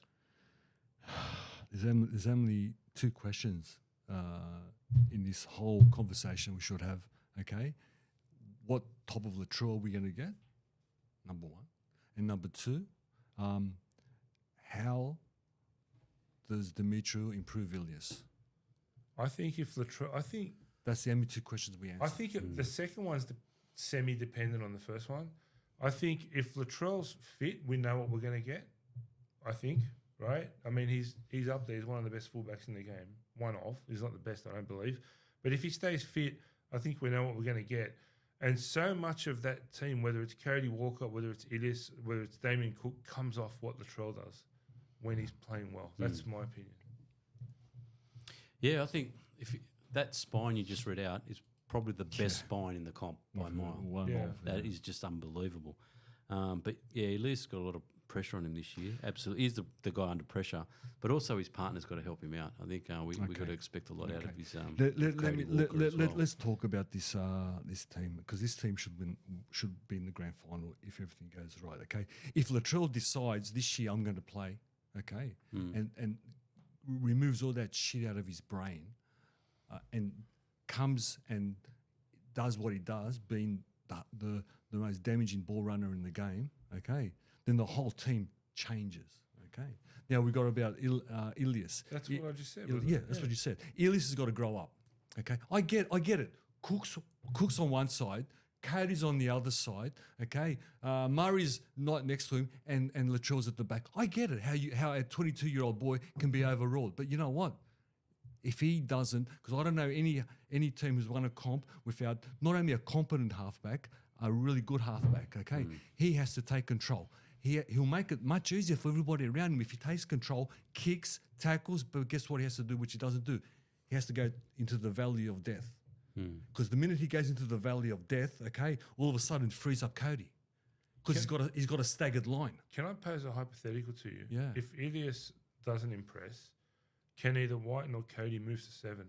Well, yes, they probably can, but With the other one. even better, they got a kid in Dean Hawkins. Yeah, they got a kid in the Reggies ready, Yeah. and he does exactly. And this is what is frustrating with Dimitri. And I know what he's doing. He believes in Ilias. He's put a lot of time in Ilias. He believes he can do. He's seen what he wants. Okay, but what Dean Hawkins does is exactly what this team needs. He's a bit older, a bit more stable, a bit more. He's not as flashy as He Ilias. might get his chance. Well, you don't. When you just called it, right? When you've got Cody, White, and Cam Murray, hard. Latrell, you don't need to be flashy. Yeah. Okay. You need to steer the ship. Yeah, Right. that's it. The flash is all around you. You know what? My godson asked me. We're talking Ilias, and he asked me, "What's the difference between Ilias and, let's say, Cleary?" I said, 3 premierships. "Well, yeah, but what does Nathan do? What Nathan does is build a game. He builds a game. He goes up. He builds it, and then all of a sudden we see the last 10 minutes either Penrith run amok or scores 3 tries, or him personally, and we say, he's this and that and that. Because he builds it. He builds the pressure. He builds the game, Ilias doesn't do that. He goes lateral. He doesn't build a game, okay? He just does what he has to do. And I get it. It must be very intimidating for him, okay? For God's sake. I'll tell you something else. Last year, do you remember when he kicked the field goal and won a game? Yeah. Ilias? Yeah. Okay. Yeah. This is what Cookie said. He goes, I had Muzza, I had Latrell calling at one side, and I had Katie calling at one side. Then I heard a very loud call from Lockie. He goes, so me being a 9, he goes, I always prefer my number 7. He goes, so I gave it to Lockie. He kicks a field goal. Okay, what I'm saying is, he just got to be confident, and he'll make things around him better. He did really well. I mean, I would argue when you've got Latrell on one side and Code on the other side, no one's expecting the ball to go to Ilias. That could be a training path set up too. Yeah. But whatever it was, it worked. And the kid's got the potential. We know that. We know. No, that is something we know. We've seen enough glimpses. But we've got to get past the potential phase, right? Yeah. Because they're in a window. They're in a window of premiership, but we've got Jack White in his 30s. We got Katie nearly 33. Yeah. Okay. We got Cook at 34. Okay. So windows close very quickly. It's not only, and it's also it's completely understandable about how a youngster can be overawed or intimidated, But if you flip the coin, how many youngsters have got that much class around them? Yeah. You got to at some point you got to absorb it and say this is going to make me a better player, and we need to see that. I'm gonna stick up for Ilias for a second, because the only person I've seen, only 19-year-old I've seen jump into a team, or he was 20 then, and run the team with star-studded stars around him all the way, was Peter Sterling. Okay, I'm not comparing to, but I'm saying he jumped in at 19 and he took control of that team. Okay, now it's very rare. Even Johns didn't do it. Yeah. He done it in his 26th year. Yeah, I can't remember Johns at 19 being a superstar. Glimpses. Jonathan Thurston was the same. Yeah, he done it at 26, 27 at the Cowboys. Yeah. So maybe we're asking a lot from him, but you want to win a comp. Well, guess what? If he can't do it, guess what? There's a youngster, Hawkins. He's ready for it. Yeah. So obviously he's under the most pressure. He's under the most pressure, unfortunately. Arthur, juniors? The juniors? There's a guy named Tyrone Munro. You got to see this kid. He's a lock. Yeah. He's a carbon copy of Murray. Yeah. Carbon really copy. good. He's actually bigger. He's actually bigger and so quicker. Good. Oh, he's a carbon copy. He plays exactly the same way. Okay, and look, I don't know if he's going to squeeze in, but gee, he's good. Because you know what? On the bench, we got Kepi, and he was good. We got Host. They're pretty stacked. They're very stacked. What have you call it? Keon Kalatalangi? What do you say? How do you swallow call my it? tongue. Swallow my tongue there. Matangi. You know what I mean? Hopefully Campbell Graham gets better, because I'm not sure how long he's out for. Campbell He's Graham. out for a while, I think. Is he? Yeah. Oh, okay. Well, Jack and thinking. Alex is going for Alex Johnson is going for not a club record, but an NRL record for try scoring. And I'll say it again, everything on this team hinges on Latrell. And that's the only thing we can talk about. Because if Latrell comes as the most damaging ball runner in the game, they'll be in the top 4. All right, let's move on from the Bunnies over to the Sharkies. Oh, the Sharks. Okay. Who finished in 6th. Another impressive... What about the Roosters? Didn't they finish? Did I get it? I got it wrong. I've got the Roosters finishing 7th. Sorry, got it back to front. It's okay, I probably did it. That's all right. Let's go Roosters. We'll go the Roosters. Roosters? With the spine of Teddy, Brendan Smith, Walker, Radley. It's a good team. It's an aging team, but you got Teddy and Kiri, which I love to death. But they are getting older. I hope it's a top team. I'm picking them to be top 3 at least. I'm picking them to be in the grand final. Grand final. I'm hoping they're in the grand final, but I'll give you my prediction of that later. But they picked up Dominic Young. They got what's his name, who announced his retirement next year, Jarrell Hargraves. He's only playing for 1 more year, so they want to send him off on a big note. But quality team, star-studded. I'm tipping big things, top 4 for sure. Nico, this team, as Adi said, star-studded in a premiership window. And every time they have an off-season, they tend to make a grand final. And last year, we know they had an off-season and they still made the 8. They still made the 8. They had injury issues, that's all.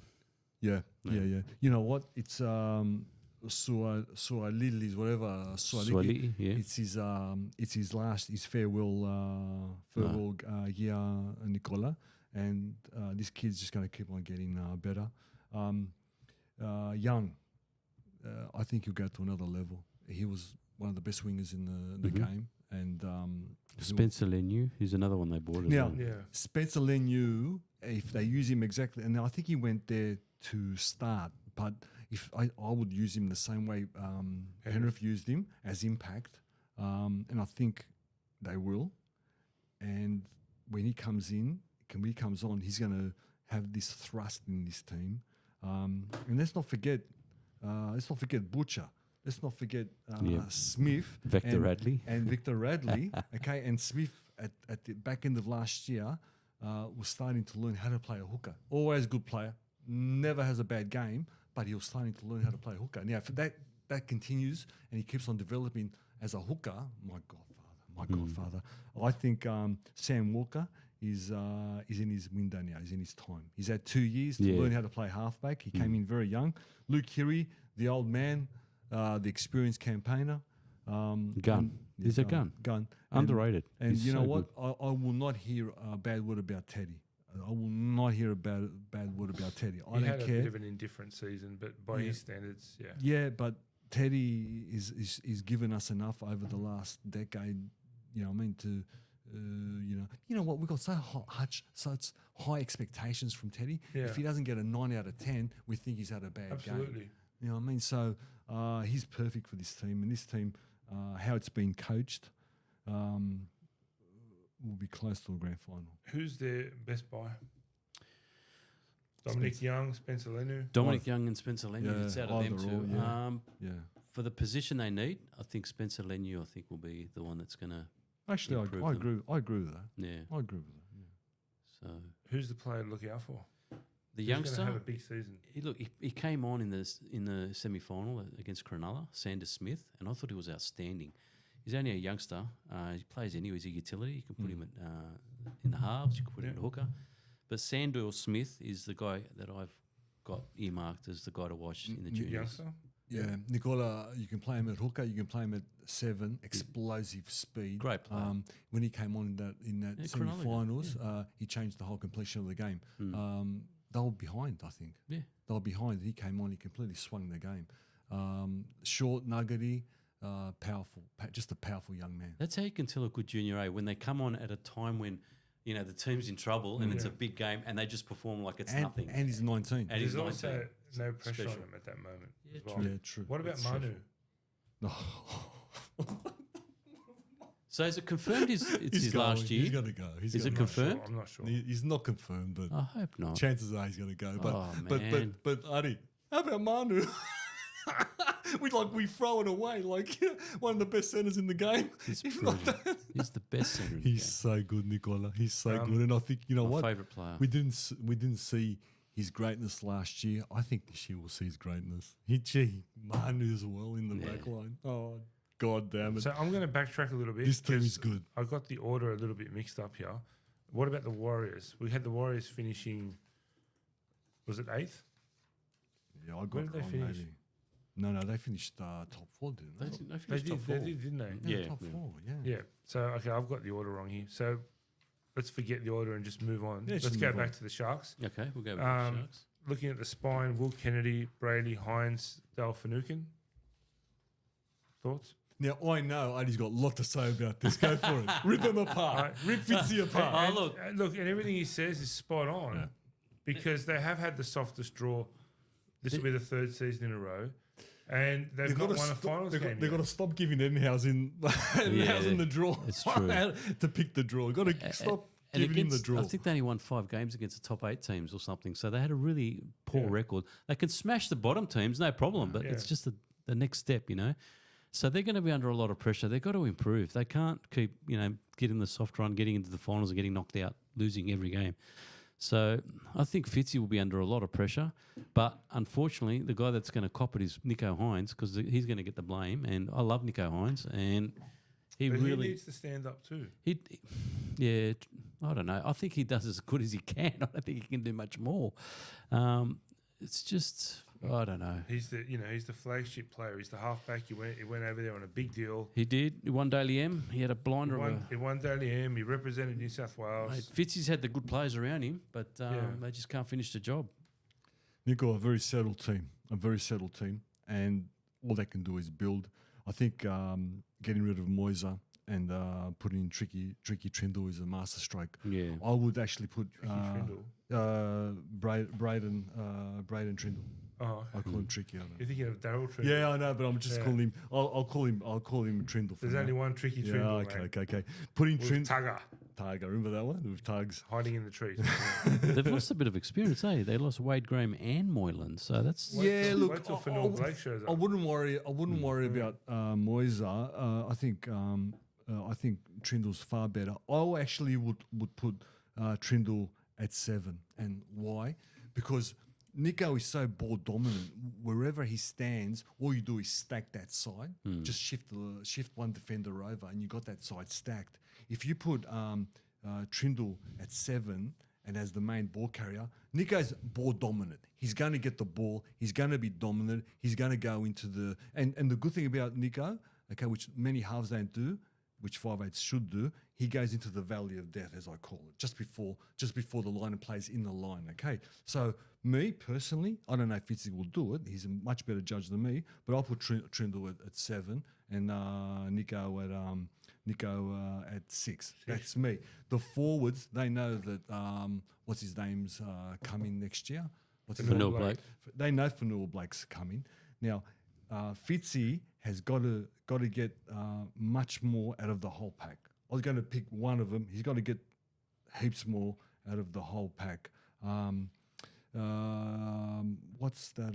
Toby Rudolph. He's got to get much more out. You know what? Toby Rudolph. He had an injury. He had a lot of injuries. Did he? Yeah. Okay. Toby Rudolph is this big guy who is a really nice guy, and he plays like that. He looks like a giant version of Gareth Bale. Gareth Bale. Yeah. You know what? He's a really nice guy, and he plays like he's a nice guy. We need him to get really fired up and smash people. Fitzgibbon was like that, but he knew how to mongrel up. Well, Fitzy was a special player. Is it fair to say Hines is under the most pressure this season for Cronulla? I think so. I think the coach is. Coach is. You know what? If we eliminate the Origin debacle from his life this year, I hope he doesn't get picked. Was he put on the wing in the centres or something? Look, that affected him. There was no doubt that he affected him. He was not the same player. Wasn't the same after that. Yeah. Let's hope he doesn't get picked for Origin. Okay. I believe this team can Fitzy, and you're right, Adi. Can Fitzy improve this group? Can he improve this group? They're there. Katoa, Kennedy, Ronaldo. They're there. They're all there. He has to improve them. Okay. The problem is they've got a soft draw. Yeah. And when they come up against those teams, they struggle because they haven't had anything to base on. Yeah. So their ceiling is here because they keep on playing soft teams. All of a sudden they have to go up here. They don't know how to get here. And then when they play the strong teams, it's usually during Origin period when they're weakened. Yeah. So then when they play them and when they're full strength, it's like, you know what I mean? It doesn't do them any favours. Yeah, all I can say is they're a very settled team.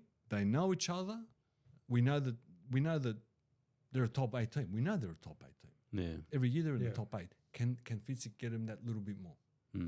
That's the question. Then we'll see this year how good the one semi-final win would be a good start. Yeah, one final win would be a good start. They're out every year, first game, aren't they?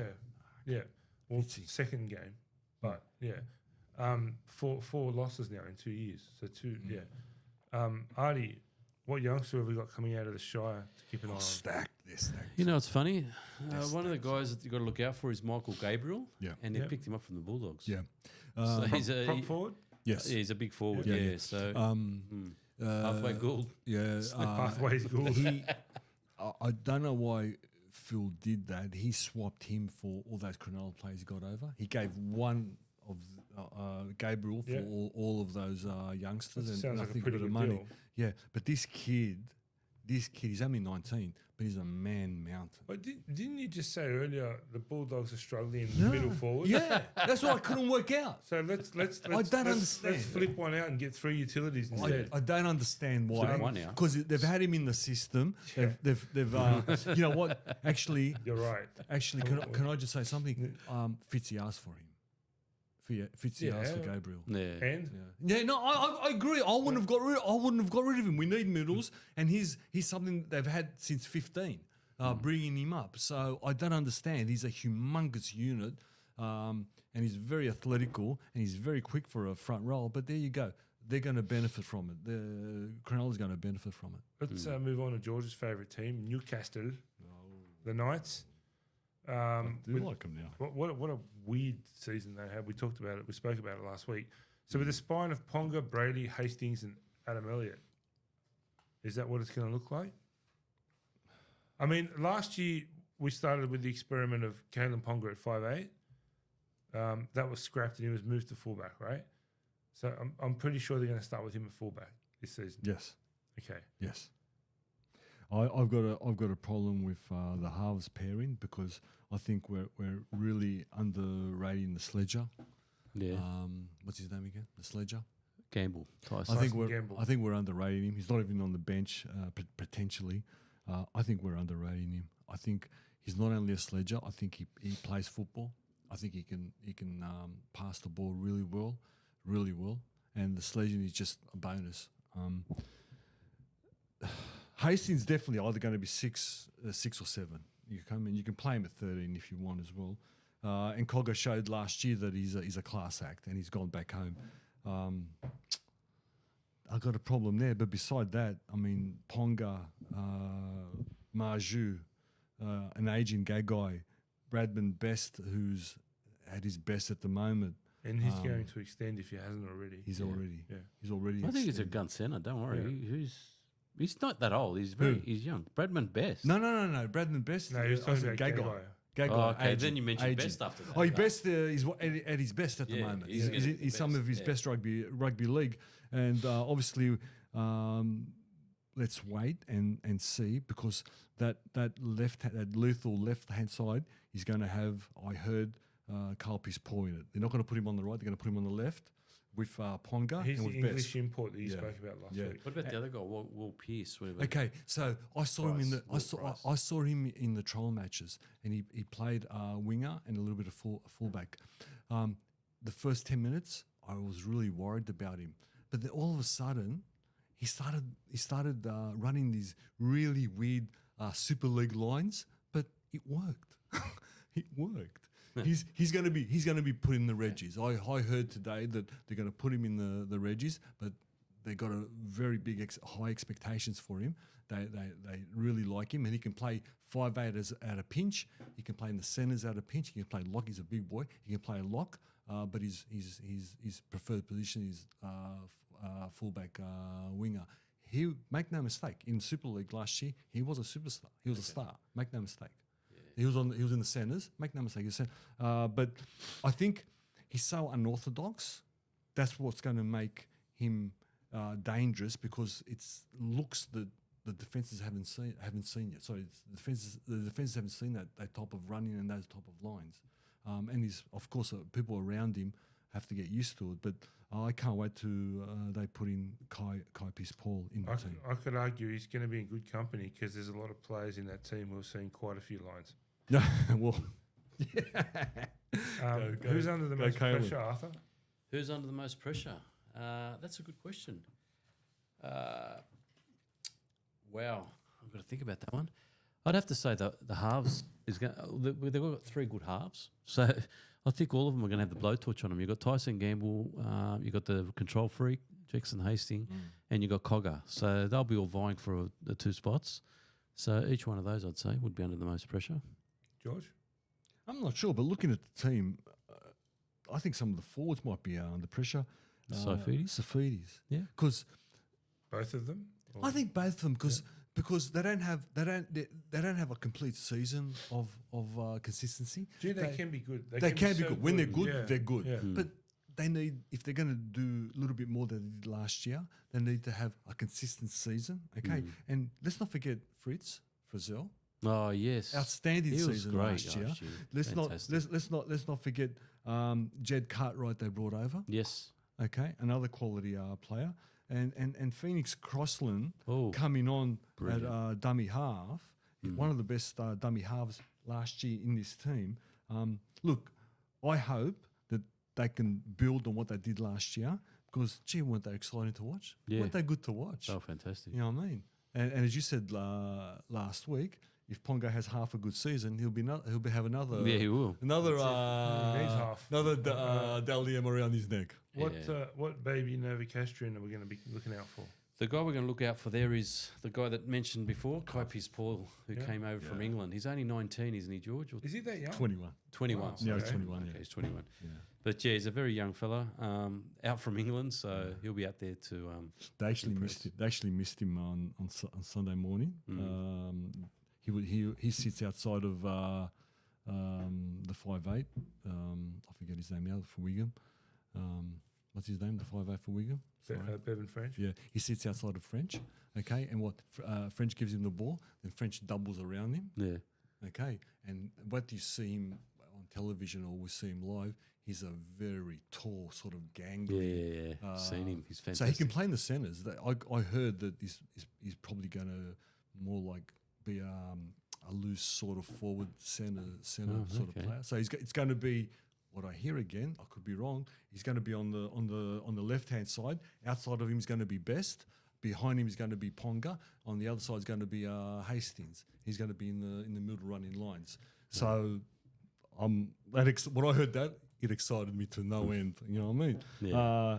He's a good one. He's a good one.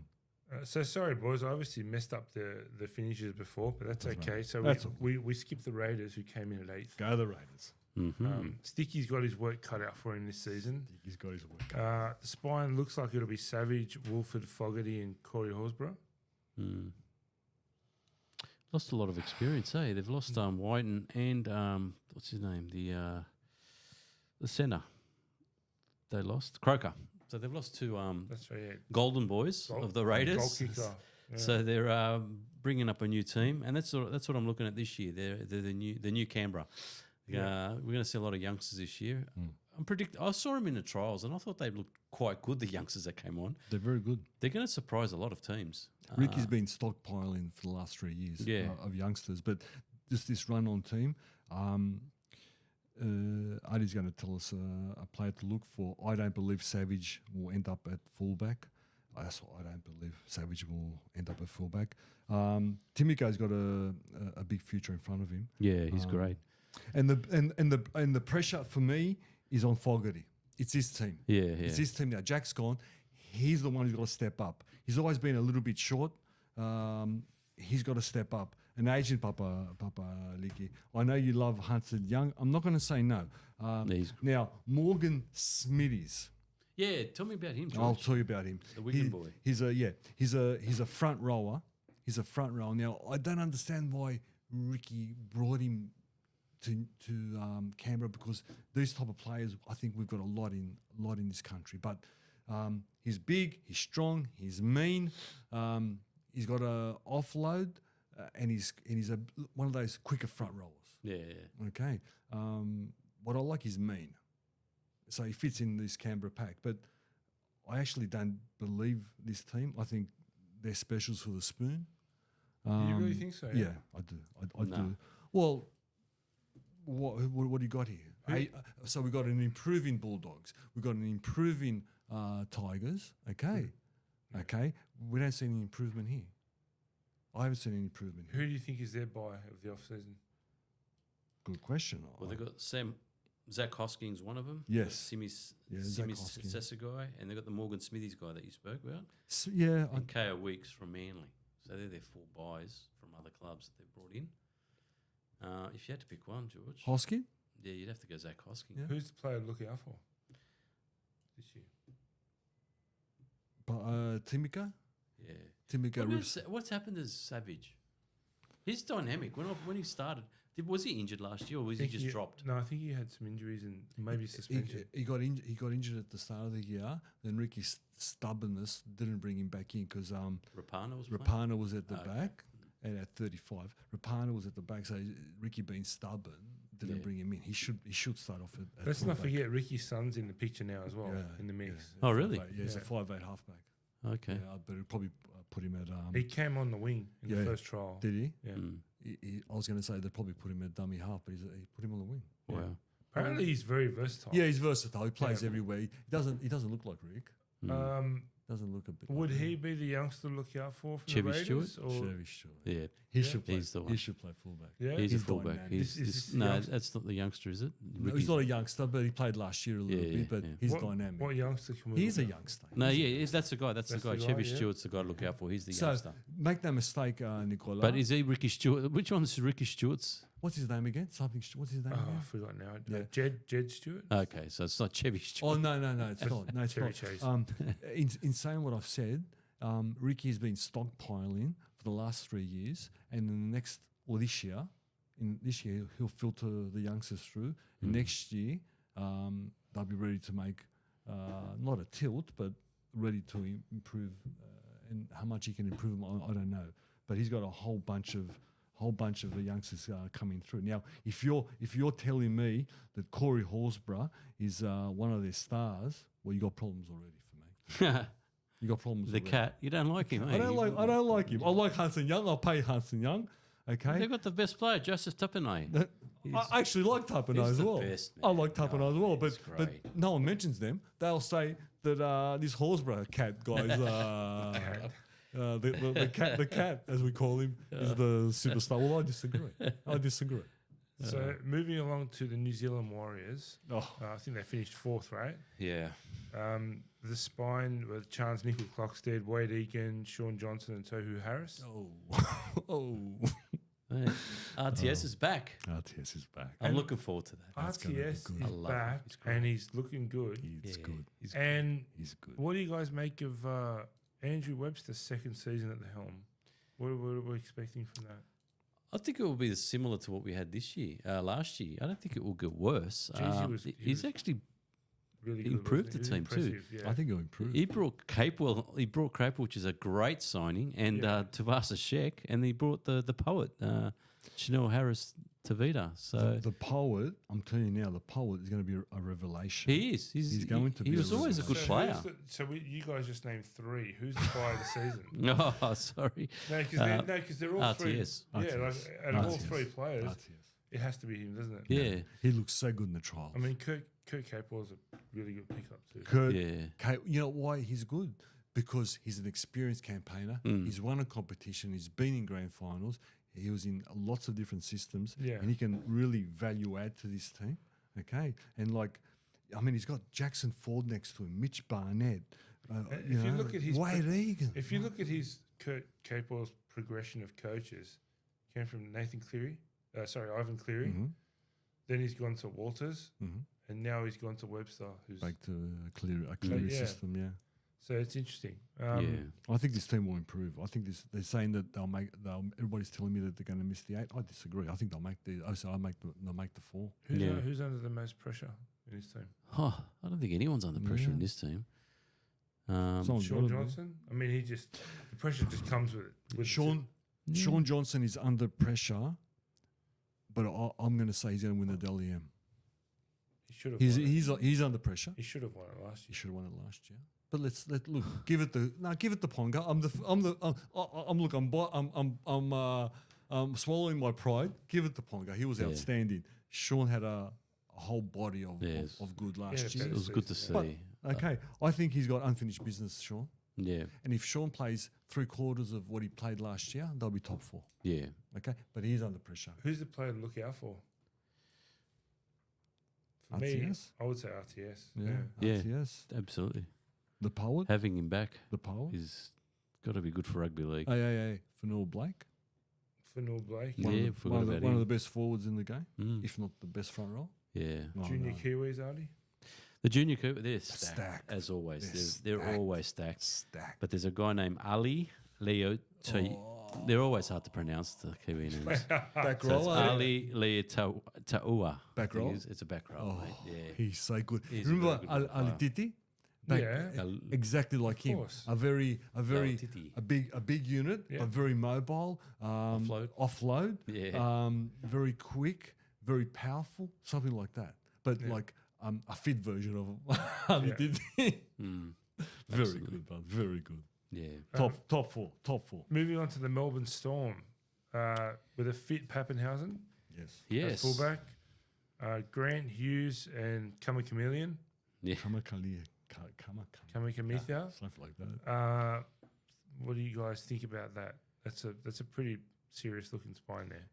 Very Yeah. good spine. Yeah. And they brought in Sean Bloor from the West Tigers, and they Outstanding. released a couple, Tom Eisenhuth to the Dragons, and Karima Justin Olam. and Olam. So Yeah.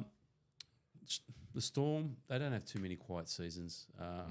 Finishing fourth is a quiet I season think for they them, finished- unfortunately. I think they finished third. Oh, exactly, but for Yeah. them, it's not making it deep into the finals. Is a Yeah. quiet season for them. I can see Bellamy would have been absolutely whipping these boys all off season. Munster had a quieter than usual season, Yes. so he's going to explode. Yes. I'm looking for him to have a big year. Maybe Yes. Daly M Yes. prediction for Yes. me. Yes. Yes. Yeah, top four. Obviously for them, they're definitely going to be up there. The good thing about Melbourne what's the Storm, cracking? the good thing about Melbourne Storm, I talk about show me it. Like I don't believe it. Yeah. Well, Bellamy showed me the last 10 years plus what his teams do, and don't look at what's on the list. Mm. You can look at what's on the list. It's very encouraging, but don't worry about the list. Okay, we know they'll be top four. Yeah, We just know they're going to be top four. exactly. Yeah. We know they're going to be top four. Look, Pappenhausen. Let's hope he's injury free. Yeah. And if he comes 80% at his to his best, okay, we've got a serious rugby league team because this Will and I hate him. Will Warbrick. Okay. Oh, the winger. Yeah. Yeah, he's So- a powerhouse. Yeah, yeah. I hate him because he destroys every time I've seen him play. He destroys Canterbury. I hate him. Okay. Look, they're stacked. Aging forwards may be the complaint is, but their forwards will do the job. Let's not forget Harry Grant. Let's not forget Cameron Munster that Adi mentioned.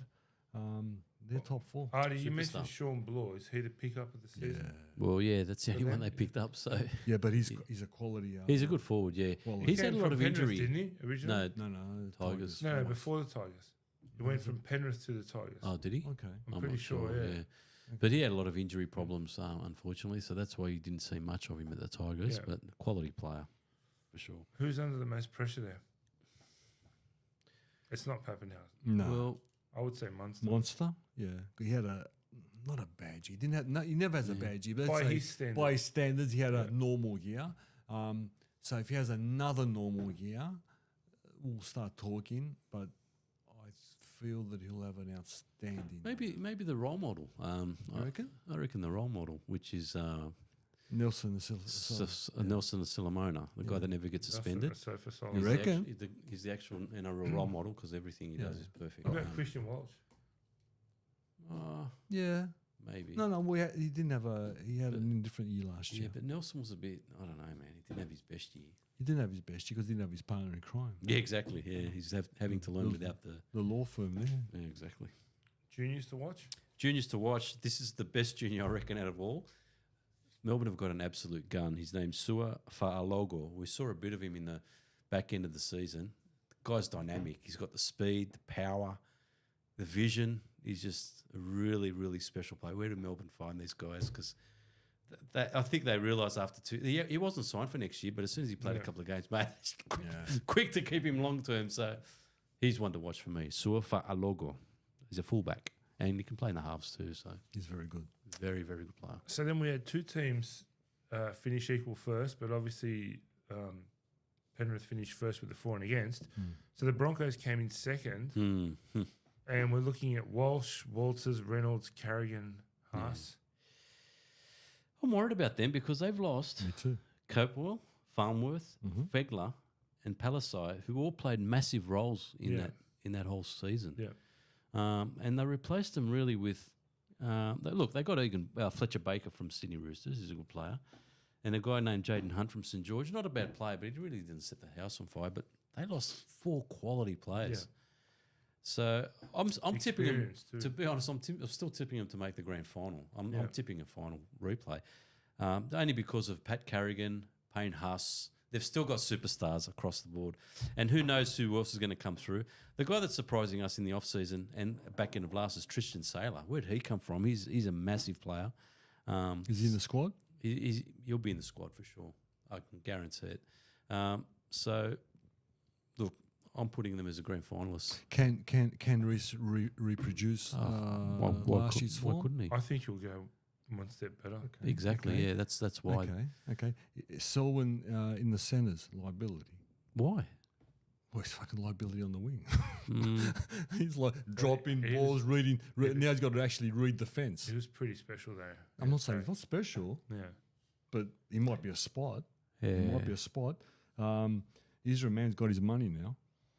There's Ramam, yeah. He's got his money. Can he do the same thing as he did? Of course he can. Mate, he did it on the big stage. Okay. And unfortunately, the rest of the Brisbane guys let him down. Okay. Yeah. Okay. Honestly. Yeah, that's true. Fletcher, yeah, they did. Fletcher Baker is in the squad by looks of it. The replacement for Flanagan there. Flegler, sorry. Yeah. Look, Carrigan's a class act. Adam Reynolds has got to start earning his money. You know what I think about Payne Huss. The bench doesn't really excite me. I think they'll make the top 8. I'm not sure about the top 4 because I don't believe their coach. I don't believe Kevy's a good coach. I still don't believe it. I didn't. You don't think, considering they came last, or was it 3 years ago? Yeah. I didn't until last year. Last year I thought he did. He got him to within an inch of a premiership. Let's see if he gets them in the top 4 again. Okay, I'll bite my words on the pod. I don't believe it. Do you think he's under any pressure this season? No, he's not under pressure. He's not under pressure. His whole team's not really under the pressure because they made a grand final last year. Only if they don't make a grand final. Their motivation is going to be sky high. They're going to be so. Or have they got a hangover? Have they got demons? It could go the other way. You're right. Demons, because they're a young group. Yeah, they're a young group. But they re-signed Reynolds as well for another year. Yeah, it's good. That's good. That's a very good buy. So, nah. Oh, look, I have no idea. I love watching them, and I'd love them to reproduce what they did last year because I love watching a good rugby league. But I've seen many times a team lose like that. Yeah. And look, I'm sure that Reynolds will sort the youngsters out. When was the last time we've seen a replay 2 teams make the grand final the next year? The same 2 teams. Well, it used to be pretty common. Yeah, it hasn't been for a while. That's a good question, actually. That's a good question. Melbourne Manly, did they play 2 years in a row? I'm not sure 2 years in a row. I think Melbourne's done was it Penrith they've done twice? And they won the second time? No. That was against Bunnies, yeah. It's a good question. It's been a while. So that's why maybe this year might be the year we might see it. Maybe. Look, any team with Payne Huss. Exactly. Any team with Payne Huss in it. It's not 92, 93, is it? Surely it's happened since then. Probably. 92. Oh, God. Saints in one record and one record. I don't want them to be. Has it happened since then? Yeah, I don't think so. I don't think it has. I don't think it has. Jeez. It's a great memory to think of. Sorry I brought it up, Saints fans. I mean, we've got players. I mean, we've got teams like the Roosters and that who have been in multiple. They've played in 3 grand finals in a row, but it was against different opponents. Yeah. Yes. Maybe we've got to look it up and see next week. Penrith have played 4 different opponents. Yeah. I don't know. It's been a while. I know it's been ages. It could be 92, 93, but anyway. Yeah. What Queenslander are we going to keep our eye on? The youngster? Yeah. Benjamin Takura. Oh, my God. Man Mountain. So another prop, another Payne Haas. Another Haas. Possibly. Another Haas. He's bigger, he's heavier, and he's quicker than Pass. They've got a lot underneath, George. And they just won the pre-challenge with their reserve team. No, they're stacked. They're stacked. That's why. The Queensland teams, superstars. all the Queensland teams, especially Brisbane and especially the Dolphins, stacked to crazy. Who's Brisbane's buy of the season? No. Well, they've only bought 2, so it'd be Fletcher Baker. Yeah, no, I disagree with that, From George. the Roosters. Oh, here we go. Right. I can't remember. It's Tavita Pangai Jr. Tavita. Ah, yes. And you know what? He's right. He's right. It's That's a Tavita It just Pangai hasn't Jr. happened yet. That's all. Oh, please, round that's a round 10. joke. Round 10 it could happen. So That's funny. What a he's going to play. joke. He's going to play Q Cup. He's going to play Q. Who Cup. did the dirty there? Canterbury or Pangai? No, they had a handshake deal. Yeah. Phil He- Gould he wanted wanted space out in the cap. and he wanted- Something gone wrong. It was 800,000 he was on. You Yeah. could use it better. And That's the a Premiers, Penrith, obviously the best team in the world. Forget about the World Club Challenge. Finished first, won the premiership. What a spine! I mean, Edwards, Kenny, Cleary, Yo. I was What so changed? disappointed they lost the bloody World Club Challenge because now they're going to bloody win the grand final so they I can don't- play it again. That's yeah, why I got I so don't- angry about that. I wanted them to win that challenge, Me but they too. bloody Nah, couldn't look, do it. The I bastards. just think they're that good. You know, they'll be there. For me, I've actually got. Well, we're going to touch on this soon anyway. But I've actually got them and the Broncos back in the grand final. Me too. again. Yeah. Is anyone there under pressure, George? No one. No. Who? You can, I know what I wrote, but no. Maybe the only person under pressure there would be John Malakovic, who's the orange peeler. He might feel the oranges wrong the wrong 1 week, and they might get rid of him. But apart from that, no one else. Who's going to have a standout season? That's a good question. That's a very good question. Who's going to have a standout season? You know what? I want to see. What's his name? Taylor Maine, because he missed out a whole season, That's and what I he's was gonna backing say. up Stephen Crichton. So they need a good replacement to replace a gun like Stephen. So I think both centres. I think and Targo. Targo He's my favourite. and May will have a standout season, Nicola. Look, what can we say? Settled. The spine's there. The main players are there. They bought Paul Amarati as well, which he might be a very handy pickup. I think the guys like Luke Garner and Lindsay Smith last year they didn't look settled in that team, and Smith looked about 6 months or about 10 games. Shy of being a first grader. I think he'll be a first grader this year. I don't think they'll do a four-peat. I don't even think they'll make the grand final. I think Crichton is a humongous. You don't think Penrith will make the GF? No? I don't think so. I think Crichton is a humongous loss. We haven't realised how much of a big loss he is. Obviously, the guy Jerome has got a point to prove. Maybe one last hurrah. They're a very settled team. 1 year older and I didn't like what I saw from Fisher Harris and Leota. I didn't like what I saw on Sunday morning. They haven't warmed up yet. What can I say? They're a great team, and let's not forget the most important player on this team, Ivan Cleary. And this question is going to take Arthur about 25 minutes to answer. But what junior are we going to look out for at Penrith? Everyone. Everyone's right. Actually, who was on show during the Yeah. club challenge? His name's Jack Cole. He played at 5'8". I think he's going to be the player to watch. I think we're having some microphone problems with Artie. Hey? Oh, there we go. We got you back. What are you doing, Ari? Plug it in somewhere, mate. You're an extension. That's right. You're the furthest one away. So, Can you hear me now? Yeah, that's better, yeah. gotcha. Got you Okay. back. Yeah, so Jack Cole got the 5'8" for Penrith. That was playing in the Cup, Challenge Cup. He's going to be the guy to watch in the juniors. Good little player. At the end of last year, when they asked Ivan regarding Luai, he said, "I've got someone ready in reserve grade," and he Got was someone ready alluding. in every position. Yeah, and he was Oh, alluding, and by the alluding to way, him. we all know Nathan Cleary's going to the Super League, right? Is he? No, I don't If he know wants to about be that. closer to his Yeah, girlfriend. yeah. He's not going anywhere. So What? He's Is not that going- really? He's not going anywhere. He's not he going said he'd be open to it because his Ooh. girlfriend plays for Manchester City, and He's not we all going know how anywhere. that works, He's not right? going anywhere. He's not going So look, before we move on to tidbits, anywhere. let's just run through a quick bit of a six-shooter. Grand final prediction, boys. Who's going to be in the GF this year? I think we all have, not you, but Artie and I have the same. Yeah, Penrith, Brisbane replay. Yeah. Both. Penrith's going to be extra motivated to make it into the bloody finals. And Broncos after that. That would have been demoralising. But then again, they didn't bounce back after Cowboys lost. But this is a different team. This is a very special team, and I think George? they'll bounce. South's Roosters. Yeah. Wow. Yeah, I can see that. No. Yeah, I can see that. Mm. Who's going to That'd be be the team of the year? Who's going to be? Yeah. The team of the year? Oh, gee. Oh, you mean the team? Not Who's going to be the team of 2024? Who's going to be the team we're talking about at the end of the year? Oh, the South. The You reckon Bunnies. South? The I think the Bunnies. Broncos. Yeah, I can see that. Oh, I reckon it's going to be the resurgence of the Dragons, mate. They're going to go from Yay. second last to second. No. Yay. Yeah, I think it's going to be a different Roosters this year. Roosters are going to be the team that we're going to be turning our heads and looking at. Who's going to be the Dally M player of the year? Okay. A bit biased here, but I think Ben Hunt. Yeah.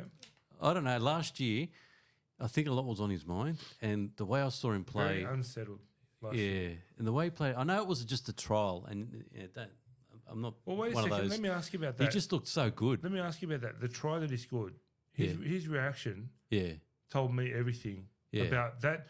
The way, did you see that, George? Ben Hunt scoring that try. Yeah. The way he reacted to scoring that try was, to me, that reaction was his reaction to all the outside noise, yeah, giving the middle finger yeah. and saying, I'm happy here. This is Yeah. where I belong. And I just saw that emotion in a trial game. For that emotion to come out after scoring, that's what it told me. Yeah, and I saw a difference in Cole Flanagan because Cole Flanagan was there. He just looked a bit more freer. Like he just he trusted the guy. Not nothing against Amoni, but maybe because Amoni's younger and that, and he just sort of was a bit worried about that, and he was trying to get too much hands on the ball. But against that yesterday, the other day, he was just amazing. Like he just eyes up, brilliant. George, who's the Dally M player of the year? Let me address Artie. I agree that they're going to have a very much improved year. They will not get the wooden spoon. They will not get the wooden spoon because Flanagan does not get wooden spoons. And I agree that Ben will play well. But to say he's going to get the Dally M Player of the Year, and this is going to come back to bite me. Oh, might as well say Terry Lamb's going to get it. So who is going to get it, George? So who's going to get it? Latrell. Latrell. Mitchell. Oh wow! Well, for Souths to win the comp or No, to be in yeah. the grand final, he has to be the one that explodes. So I'm just being consistent. So for me, it's Reece Walsh. I think he's going to go to another level this fair enough. season. Absolutely. Who's going to take out the State of Origin series? That's going to be a good one. It's For me, easy. I think the Blues. 3-0. Yeah, Nah, Maguire, I think. 3-0. Yeah. I'm saying 2-1. 3-0. It's going to go to the 1-1. I reckon he might lose the first one, Maguire, and then he's going to win the next. My two. question to you is: forget what's on the paddock because that's not where it's won. Okay, does Maguire intimidate Billy? That's all I'm asking. I don't think anybody intimidates Yeah. Billy. But New South Wales are going to have the best halves pairing they've had in years, with Moses at 6 and Cleary at 7. That's not wrong. That's not wrong. That's not wrong. I like it. I like it. Who's going to take out the English Super League this year? We know it's not St Helens. They did play well the other day. I think it's Wigan. Yeah, they're great. Based on what They're I've a seen, very, very, very good team. You saw it. I've been watching that all year last year. Yeah. So you're going Wigan? Yeah. And I don't watch the Super League much either, Yeah. but I'm going Wigan. What I've seen the first 2 rounds, and it's a long season. Catalans, Yeah, they're outstanding. They're brutal. They're What do you brutal. They're physically mate. brutal. They brought out a video saying how to beat Penrith St Helens. So they're going to go out and beat Wigan and say how to beat Wigan. I reckon St Helens are going to bounce back this year. Yeah.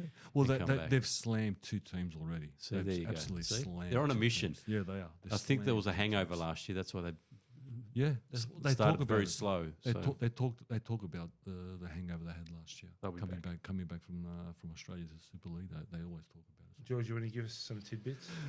Tidbits. We're going to change it up a little bit. We've got a year in focus, and that year is 1977. Nicola. It was a great year. Kiss were named Gallup Poll Band of the Year. Kiss was named, years in a row. and we'll come back to that then if that's the case. Kiss was named Band of the Year, and the top 5, because we had a top 5 back then. How did they do that? Band of the year. 3 years in a row. How? The American Gallup Poll, voted by the people. Oh, okay. Well, they get massive crowds, so yeah. The top 5, Nicola, 1977 was Parramatta was on 38, St George was 34, the Roosters were 31, and Balmain and Manly were just in the 8 with 28. So that was our top 5. Okay, and obviously we know who was in the grand final, Parramatta and St George. Let me step back a bit. Rothman's Medal of the Year player was any Slippery Morris. I was 2 years old. So don't look at me. Okay. Okay, was it? Tell me which team. Wasn't that 79? Parramatta. Stephen Edge? No. No, he was Dragons then, wasn't he? Yes. Yeah. Parramatta. Ron Hilditch. No. No He idea. was a centre. Cronin. He was a centre. Cronin. Yeah. Cronin was Dalian player of the All. Didn't Rothman's they draw the grand final and the Dragons won 22-0 in the rematch? Is that They the one? drew the first grand final 9-all. I remember watching it, a very torrid and tough affair. And they don't have extra time. They go to a replay on Wednesday. Yeah. On Wednesday. Why Wednesday? I don't know. Why don't they do that for the NRL? That'd be great. I'd love it. Wednesday. The issue was, Nicola, that Parramatta were basically depleted. Johnny Colk, Gerard, Price, Solkowicz all entered the game. If it was any other normal game, they wouldn't play for a month. Of course, St George had their problems. Mark Schultman was replaced by Johnny Bailey there because he was the halfback of the team because he had broken his arm or something. But unfortunately, on the Wednesday, St George came out on top 22-0. So that's the review. Well, unfortunately for me, fortunately for Arthur. Fortunately for Arthur, Yeah. came I was on two. came on top. So that's a review on 1977. What was the movie of the week? Would it be Jaws? Actually, you know what? I'll Star start. Wars. Porky's. No, that was 76, right? When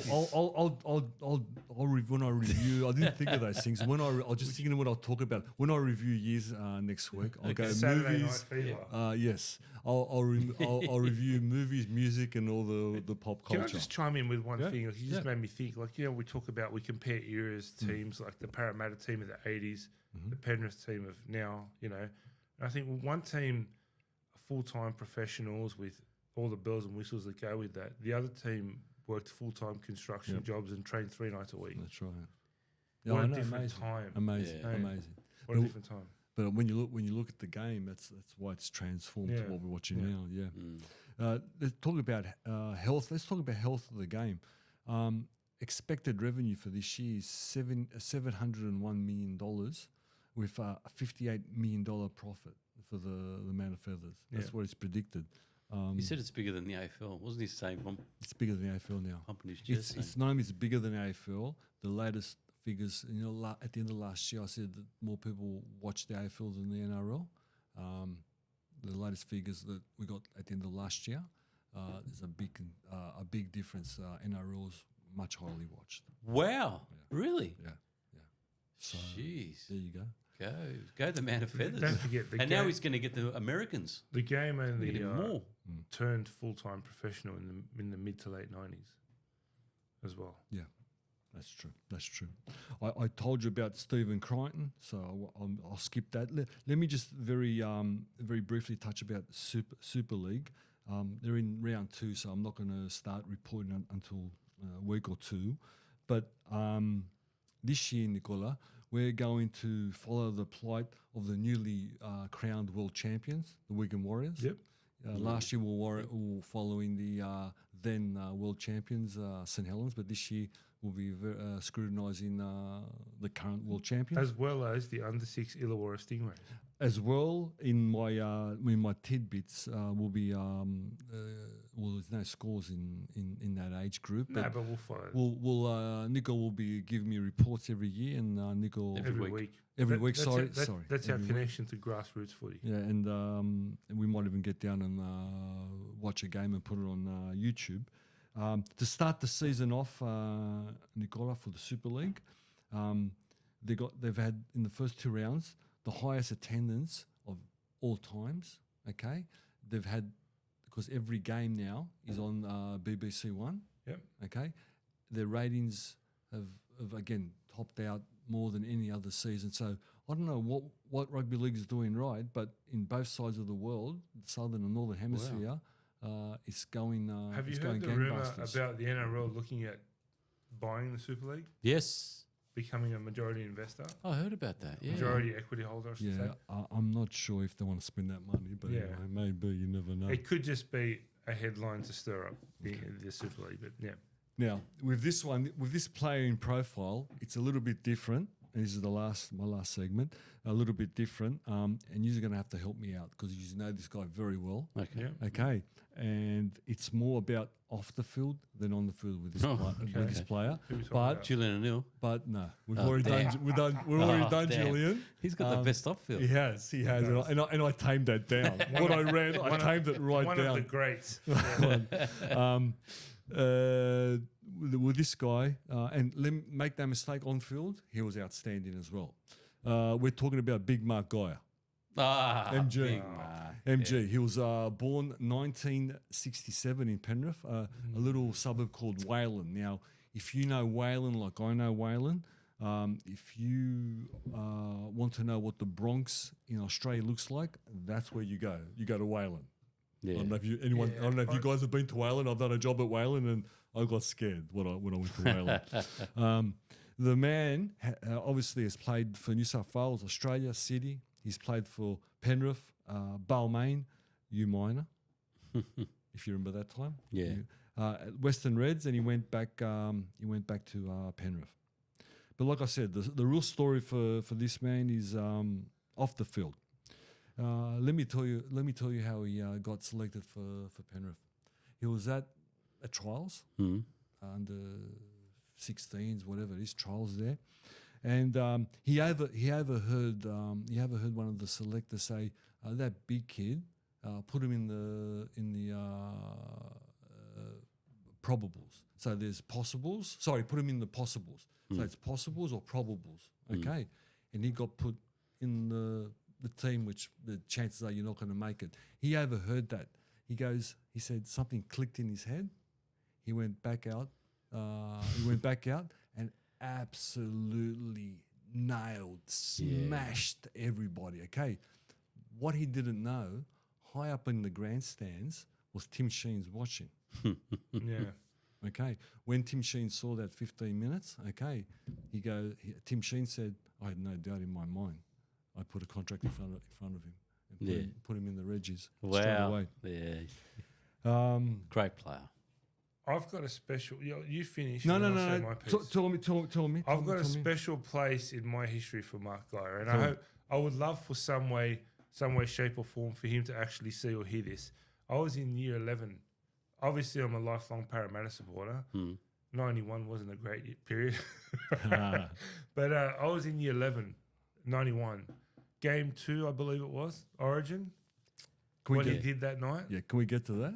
Oh, We'll get to that. I became a lifelong Gaia fan. I actually follow him on LinkedIn. He wouldn't know who the hell I am, but I became I watched that game. I recorded it. I watched it so many times.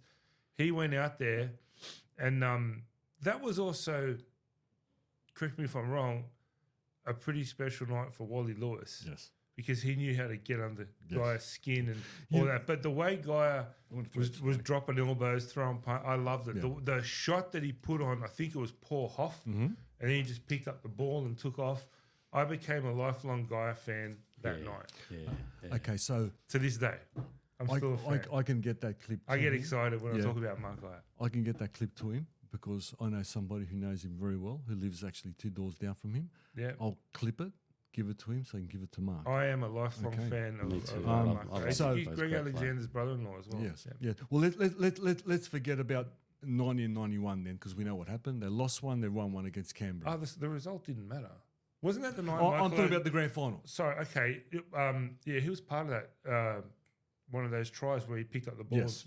From the dropout. That, Charge time. that Origin Yes, game, was that the fantastic. night Michael O'Connor kicked it from the sideline in Beautiful. the rain? Thank you very I much. remember it like it was yesterday. Okay, so Mark Geyer, champion. so that particular game, he made that same year. He made the Origin, and the selectors came up to him and basically gave him the green light to do whatever he wants and to he do. did. Yeah. So he was out on the mission. He went and actually got really stuck into him, and he unsettled him. Now Wally Lewis says that he worked out that he was intimidating the whole team, and they were actually starting to get, I don't know about scared's not the word, but they were coming off. Okay, and Mark Geyer was dominating the whole game. So in his mind, in Wally's mind, he said that I've got to do something about it. So he manufactured he I'm manufactured. actually getting goosebumps. Yeah, how cool. He manufactured that push and shove sort of thing. And he said, and what Wally says, he goes, I was more scared than him. I was Well, petrified. can I tell you another? Petrified. Can I tell you another funny story about that? Which I've heard Mark Geyer tell. And it was funny because it might have been 10 or 12 years ago. I can't remember exactly. They had an Origin Legends game at Parramatta Stadium. Yes, we were there. And those two had a face-off. Oh, did It was they? all fun and games. But I think I remember Mark Geyer telling a story about when him and Wally Lewis came together. And Mark Geyer, he goes, I was throwing punches or I was pushing people, whatever. He goes, next thing I look up and shit, it's the king. Yeah. Right? Wally Lewis is in front of him. He goes, I didn't know whether to hit him or ask him for his autograph. Yeah, he And said then that. it flicks over to Wally Lewis and he goes, well, he didn't ask me for my autograph.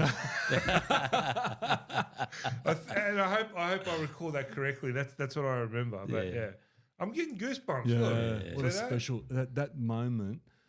Lifelong fan. Okay, you said that when you became a fan of Mark Geyer. I was a fan of Mark Geyer. When that happened, it solidified for me that Wally is the best rugby league player I've seen. Yeah, that's what I was going to say. Because of what he does off the ball. Yeah, it's not, you know what? Sterling, Kenny were better rugby league players. Yeah. No doubt in my You mind. taught me that when I was a kid. No doubt in my mind. Yeah. But Wally's got the ability to make everybody in that team better. Yeah. And Geyer went on to represent Australia. I think he got I think it was a 6-week suspension He got 6 weeks after that, suspension. which was pretty huge in those days. And the bad part of it is that when he went to judiciary, okay, New South Wales didn't go in and back him up. I bet you Queensland officials would have went and backed him up. It wasn't a full-time back then. I don't know if they brought lawyers to the judiciary. I'm not sure. No, but they didn't. It wasn't a full-time professional game like it is today. But Well, they told you him. couldn't get away with that They today. told him. They told him to go and do that. And I think he's probably not still dirty about it. But I'll tell you what, I'll be dirty about it because he did what they told him to. Exactly. Look, I think, and I hope he doesn't take this the wrong way, but like for me, I think it's part of his legacy. That night. Well, you know what he says? He says it's the best thing it ever happened to me because every time people say Wally Lewis, they say Mark Geyer. 100%. 100%. That moment. That moment is imprinted in my mind. The two of them facing off, right, in front of the referee was Eddie Ward. I forget his name now. How good was it? And Benny Elias there, he needed to stand on telephone books, right? Do you remember that shot? I remember that shot. You got Geyer and I remember. And I was hoping Mark would just but he didn't. But he didn't, and that makes it even smart. better. Yeah, that made it even more he would have got famous. sent off if he did. Yeah. So, Yeah, and you know what Mark says. He goes, and the bad thing is, no one remembers Michael O'Connor's kick right at the end of the it's a game good thing in I the said that rain. a Yeah, couple of in the minutes ago. rain to win the game. Yeah. You know what I mean? I remember. So what a special night. And I know that after that game, he couldn't wait to play Wally again because he blamed him for the send off. Okay, and he was playing for the Crushers, or not the Crushers, the Seagulls. No, Wally was playing for Wally Gold was Coast playing- Seagulls, captain and coach, wasn't he? That's right. Yeah. And when they played him, when Penrith played him, he was looking for him on the sheet, and Wally pulled out. Okay, and he was dirty. Mark was dirty. You know what I mean? Yeah. And he goes, he's in the bar having a drink, and he gets a tap on his shoulder. Okay, and there was Wally with a jug of beer and two cups. He goes, "Come on, man, let's go and have a drink." And he goes, "Since then, we've been lifelong friends." Okay, so funny that. What a nice story. That's good. For me, it's a wonderful memory. It really is. Yeah. So okay, we talked about that. He was a top player. He was, wasn't he? Yeah, I think everyone loved Penrith because of him at one Yeah, stage. absolutely. They just looked out for what. Well, he's for Geyer. absolutely, yeah. There's no doubt in my mind he's iconic. And he had his fair share of challenges. I mean, a lot of people might not know how close he was to Ben Alexander. Yeah. You know what? I'm going to throw this out. Ben Alexander absolutely not only destroyed that Penrith team, not only shook the foundation of Greg, but it was his best friend as well. Yeah. Yeah. And he said that it took him years to get over Yeah, it. absolutely. Absolutely. Yeah. Yeah, losing a mate. Yeah. He said that he didn't want to play, and he wasn't playing every week. He was pulling out. And some officials there at Penrith rang him up and said, "Let's have a meeting." He goes, "You playing this week?" He goes, "No." He goes, "Well, you know what that means?" He goes, what? He just rips the contract in front of him. He goes, well, you're not playing for Penrith anymore. He goes, no problem. No problem. You know what? I'm swinging for the fences here, but if there is any way that we can actually get Mark to access this, I'd love to have him on for a 5-minute chat interview, whatever, as a guest over Zoom or something. You know what?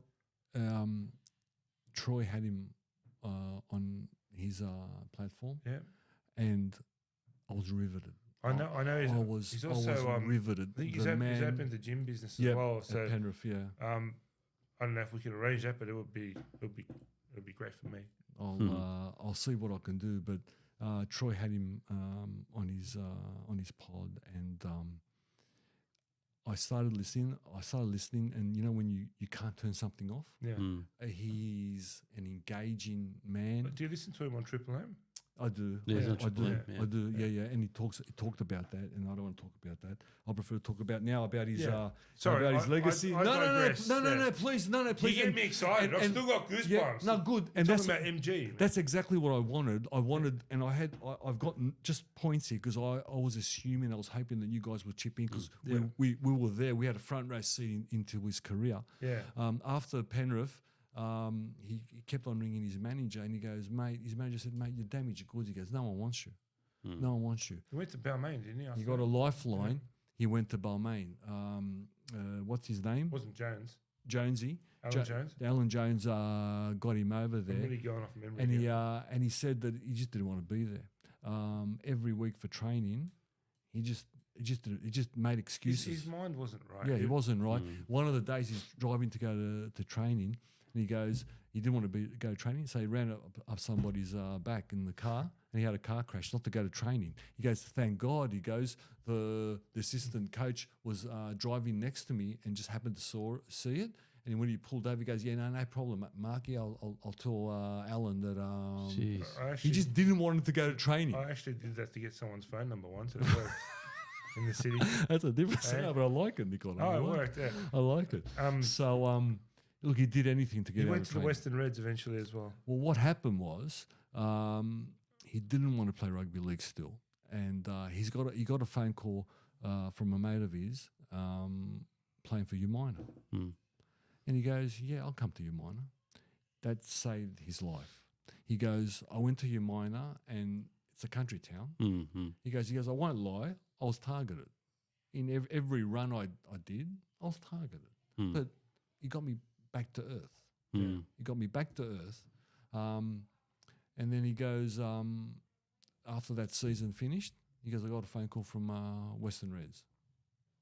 He went to the Reds. He loved it there. He was playing good rugby league, if you remember. He was playing good rugby league. Brad McKay was with him too. Brad McKay was there. Super League happened. Yeah. That was part of the Super League. I mean, Super League happened, and they were all going to Melbourne. And he's picked up the phone to Royce, and he goes, Royce, I want to come home. And Royce goes, look, mate, you've burnt too many bridges here. He goes, look, I'm not sure, we can have you. He came down. He met with the hierarchy, and they gave him sort of a trained trial. And after 6 weeks, they noticed that he was doing all the right things, and he, thank God, finished his career there and established himself as a Penrith thing about legend. The guy, he played, and people have to understand at that time what rugby league was like at that time, right? He played his career on the edge, right? Which you could do, blocker. There are a lot of players that did, right? And there were some real unfortunate, things. It's disrespectful to call it distractions or whatever. There were tragedies or there were whatever. We never got to see how good he could actually be. Mind you, we're talking about a guy who won premierships, represented his state, his country, did everything. I just think he could have been even more. I think there was a period there for 2 years for Penrith, which he was the best back rower in the game. 100%. And that try that try that he set up for Royce when in the grand final, off the dropout, and he just said he just saw that Sullivan was going to go short, and he just kept on running, and it just bounced into his arms. Yeah. And he goes, and I just heard Royce calling for it. And but he was in the right place at that the was right fantastic. time. But I think at that time, he was the best back rower and I- the most I believe most so. feed back rower Yeah, by he is. far. Yeah. You know what I mean? And what he did in Origin, no one has ever done it, and no one will ever do No, it. I've never seen that. And that's I've why seen he's a, every that's why he's a Origin legend. game. I've yeah. seen, the very first one was on my 5th birthday in 1980. But I've seen every Origin. No one's ever. What he did that night for me stands out. Like I said, I've still got goosebumps. I'm gonna clip. I'll get the Boy Wonder to clip it up and send it to Troy to send it to Mark. Because, like I said, he lives literally doors away from Mark. Even at 48 years old, I would still love to meet him or have a chat with him. Yeah. Me too, actually. It's one of my heroes. Actually, that's me why too. I did it. When I Me was too. writing it, I was reading it. I had a smile on my face. Me too. And if you get a chance to listen to Troy's pod with Mark, okay, it is outstanding. That's the Yeah, Parrot Really Cave is outstanding. podcast. Yeah, the Parrot Cave podcast. Outstanding. Outstanding. That's done. And the last bit to finish off always is the song of the week. Now, Oh, song of the week. the song of the week. Now, I'm conflicted here, Artie. Oh, okay. I'm conflicted because we previewed 1977. I was going to highlight 1977 in terms of music, and there was three brothers especially who, as we know, was the disco era then. Yeah. And there was three brothers who had a massive record. Yeah. And do you know that record? Australian You're talking about brothers. the Bee Gees. The Bee Gees. Okay. Saturday Night I Fever. have to interject here, George. There was Yes. also one song that won the People's Choice Award that year. The Kiss, the Beth. Kiss song. Yeah. Beth? Yeah. Which Goldie Hawn presented. Really? Yeah. You can Well- look it up on YouTube. Well, let me tell you, I was going to go that those three brothers had another brother, Yeah, they did. Yeah. Andy Gibb. Yeah. Yep. And there was a song called I Just Want to Be Your Everything. Okay. But a couple of hours ago when I put this T-shirt on, okay, and could you describe this T-shirt, Nicola? It's a shot from the first Rocky film, the Bicentennial Fight. Or is it the second Rocky film? I think it's the second one. Yeah. Rocky versus Apollo Creed, and played by Carl Weathers, Yep. who unfortunately passed away And last that week. and that's exactly what I thought. One of my favorite characters, definitely one of my favorite movies, passed away. So I'm going to throw it to Nico because I know Nico knows most of the songs. And you told me that in respect for Carl, you told me your favorite song of the Rocky soundtrack. It's probably the one where he died. There's no easy way out. No Easy Way Out. And if that's the case, the Boy Wonder at the end is going to attach No Easy Way Out. Was it Survivor that sang that as well? It's when Rocky's wife finds out that he's set a fight with Drago, and he gets in the car and drives off, and they start playing. Isn't What that a weird? movie. I'm not going to try Well, and sing it because I don't want to crack the screen. But What yeah, a movie. Oh, God. all those movies. So in respect to one of Freaking my best. favorite characters. Apollo, who? You're a paper champion. You're a paper champion. Yeah. You ready for another beating? You should have never came back. So Wrong movie, but anyway, Yeah, that's three. That's three. Yeah. Yeah. But so we'll play No Easy Way Out. While we're talking about Rocky, I just want to clarify one thing, and it's important that everyone knows this. The reason Clubber Lang beat Rocky in the first fight was because Rocky was busted up from his match with Hulk Hogan. All right, that was Hulk Hogan. All right, I just want to clarify that right now. Okay. Well, he did backslam him. Man. I remember backslamming him. Man. Yeah. Thanks, George. That was really good. I was a nice surprise with the Mark Blay thing because I didn't know that was coming. Yeah, that was good. You know what? I didn't think of clipping that up and giving it to Troy, but I'm going to clip it up and give it to Troy. He will pass it on. He will pass it on. I know he will pass it on. So yeah, that's me. That's Well, me today. boys, that was a bit of a long one. I don't know how long That we was- were going for. But It's Tuesday. yeah. Yeah, it's already Tuesday, isn't it? No, I'm just joking. Probably. Joke. Could you? It's really late now, but could you tell him that we're gonna how the Boy Wonder's gonna clip this up in three different Yeah, shows? so it'll be clipped up. It will be delivered in 3 different segments, and we'll also come forth with a preview for this weekend's games towards the back end of the week as well. Yeah. So I don't know who's in. I don't know if you're in, Artie. Yep. Yeah. Well, okay then. We'll figure it out. Thursday, then we'll get Yeah. the Boy Yep. Wonder to send you links, Sure. and we can do a Zoom. Okay. Too easy. All right. This Thanks, is good. George, Arthur. Always a pleasure. That's it. Pleasure is all mine. Yeah. Thanks, everyone. Good night. Good night, rug- guys. see you Happy next week. Rugby League. Happy Rugby League, Right. everybody. Happy Rugby League. Bye.